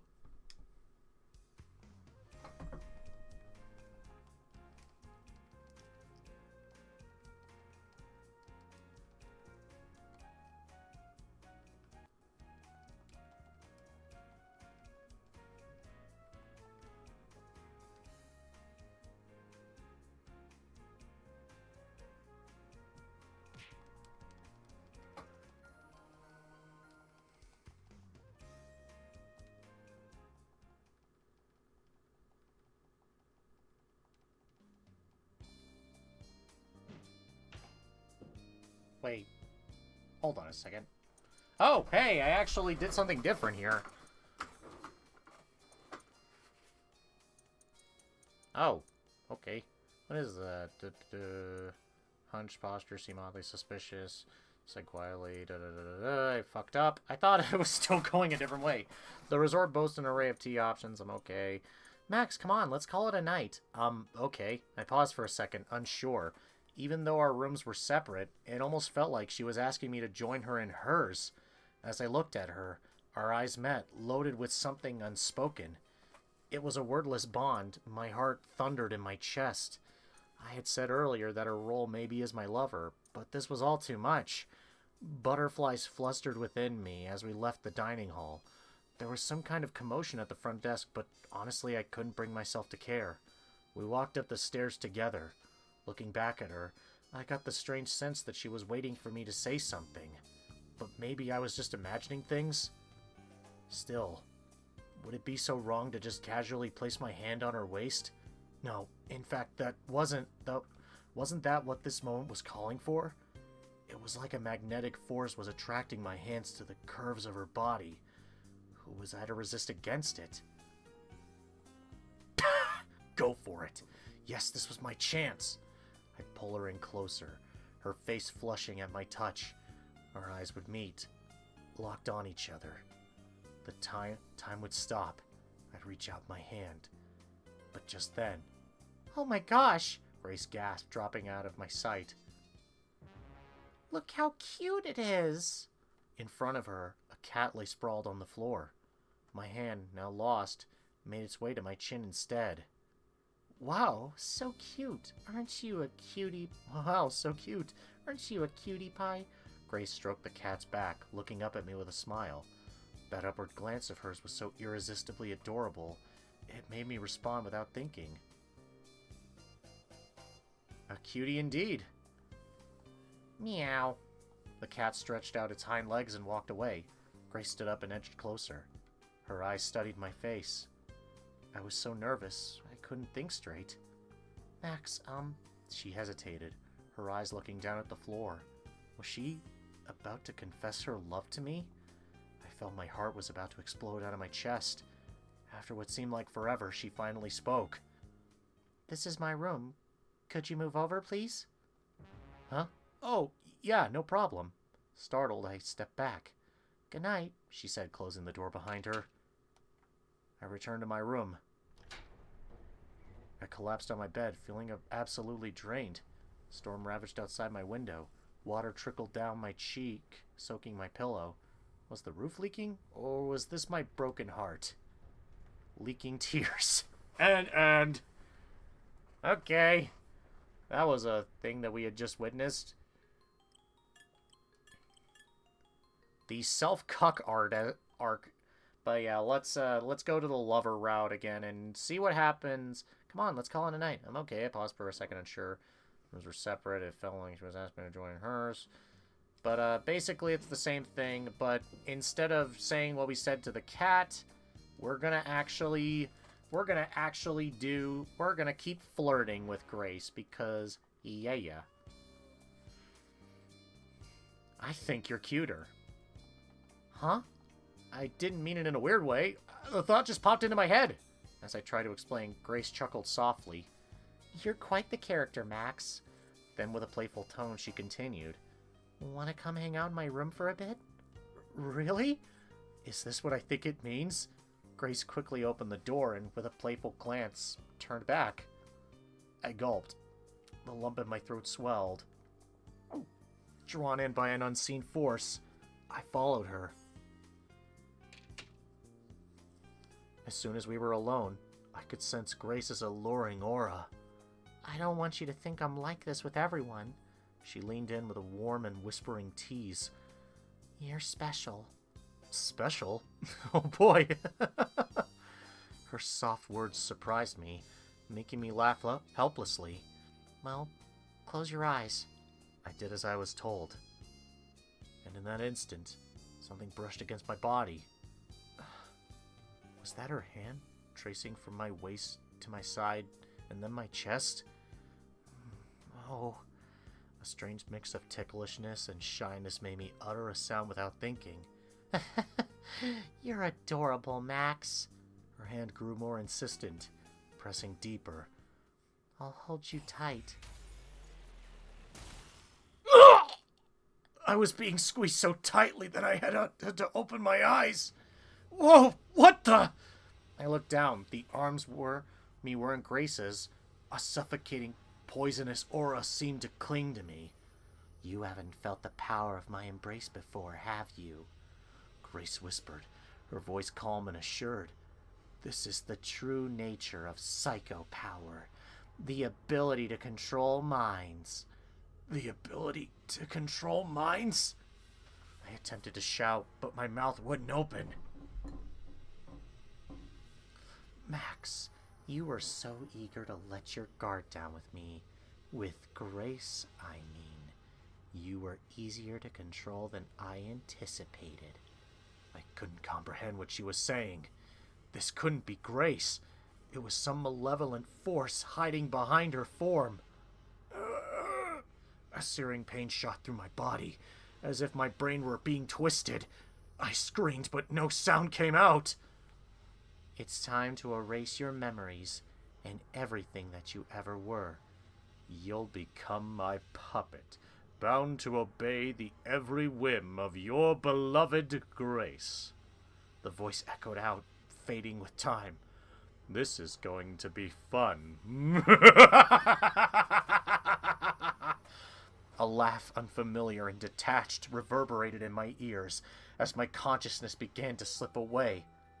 The next time I awoke, I was nothing but an empty husk. In her arms. So JP just fucked with us really badly there. God damn. The JP cuck arc continues. What the hell? Alright, enough bullshitting. Because, yeah, how many of the endings have we... We got one ending left to go and get. And that means, well, we actually have to get an ending we already got again. But we're actually going to do... Well, we're actually going to do something different with this next part. Because, well, we gotta remember all this stuff now.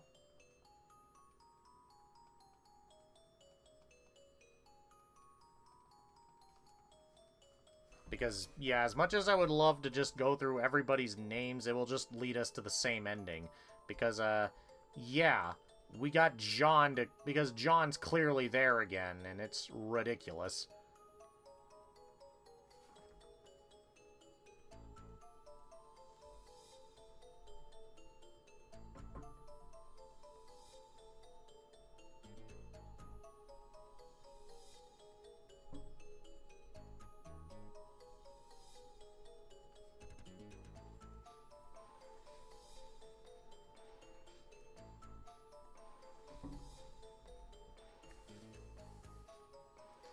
But, wait, fuck me! Whoops. I fucked up. You fucked up! You fucked up! Alright, let's just not screw that up again. God damn it, me. But yeah, I just gotta be more patient with myself and, you know, remember how to do this. It was different than before, yada yada yada. It was the Banshee that did it, because, goddammit, William. And now we gotta just, you know, say, oh, the teacups were, you know, perfect. Number of cups was supposed to be perfect. And of course, the one who actually did it was... Well, it wasn't Grace or me, so we all know it's going to lead to the same friggin' thing. But the person who actually did it was John. It's John. Because it's like, oh, John's back. He's back again. It's weird. And yeah, he's still got his whole thing because, you know, he's got that whole deal of being a yoga master. But yeah, let's fight him, and because he just kind of lays everything out. We got this really early, unfortunately, so I probably should have saved that for later and did this last, but I didn't know. But yeah, let's fight against John. And we're going to do a special challenge that's going to be necessary for all of us to do right now. And that is putting myself down to 1 HP. Psst.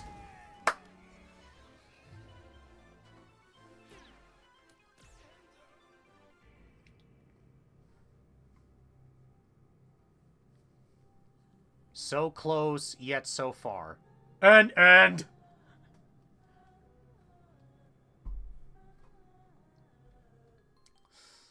So yeah, that's all the stuff. But yeah, now we gotta go and fight against John properly. By actually fighting him and getting the real ending that is the real finish we want. Because, not gonna lie, while I got every ending, I do at least want to finish this off on the correct ending.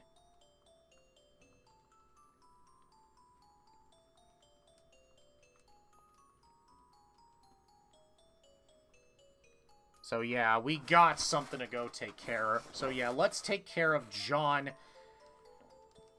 And just kind of realize that, yeah, things are weird.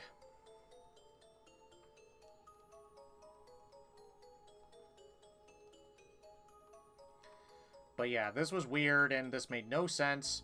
But let's go and fight John now. Again, and properly win this time. Because we all know how this is going to end. But yes, Yoga Teleport! But yeah, essentially, John is Dhalsim, and, well, let's just say he fought against...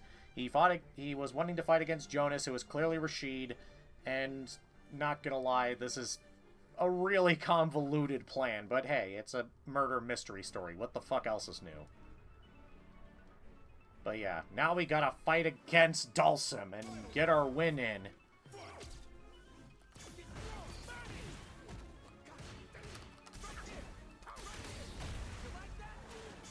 You like that?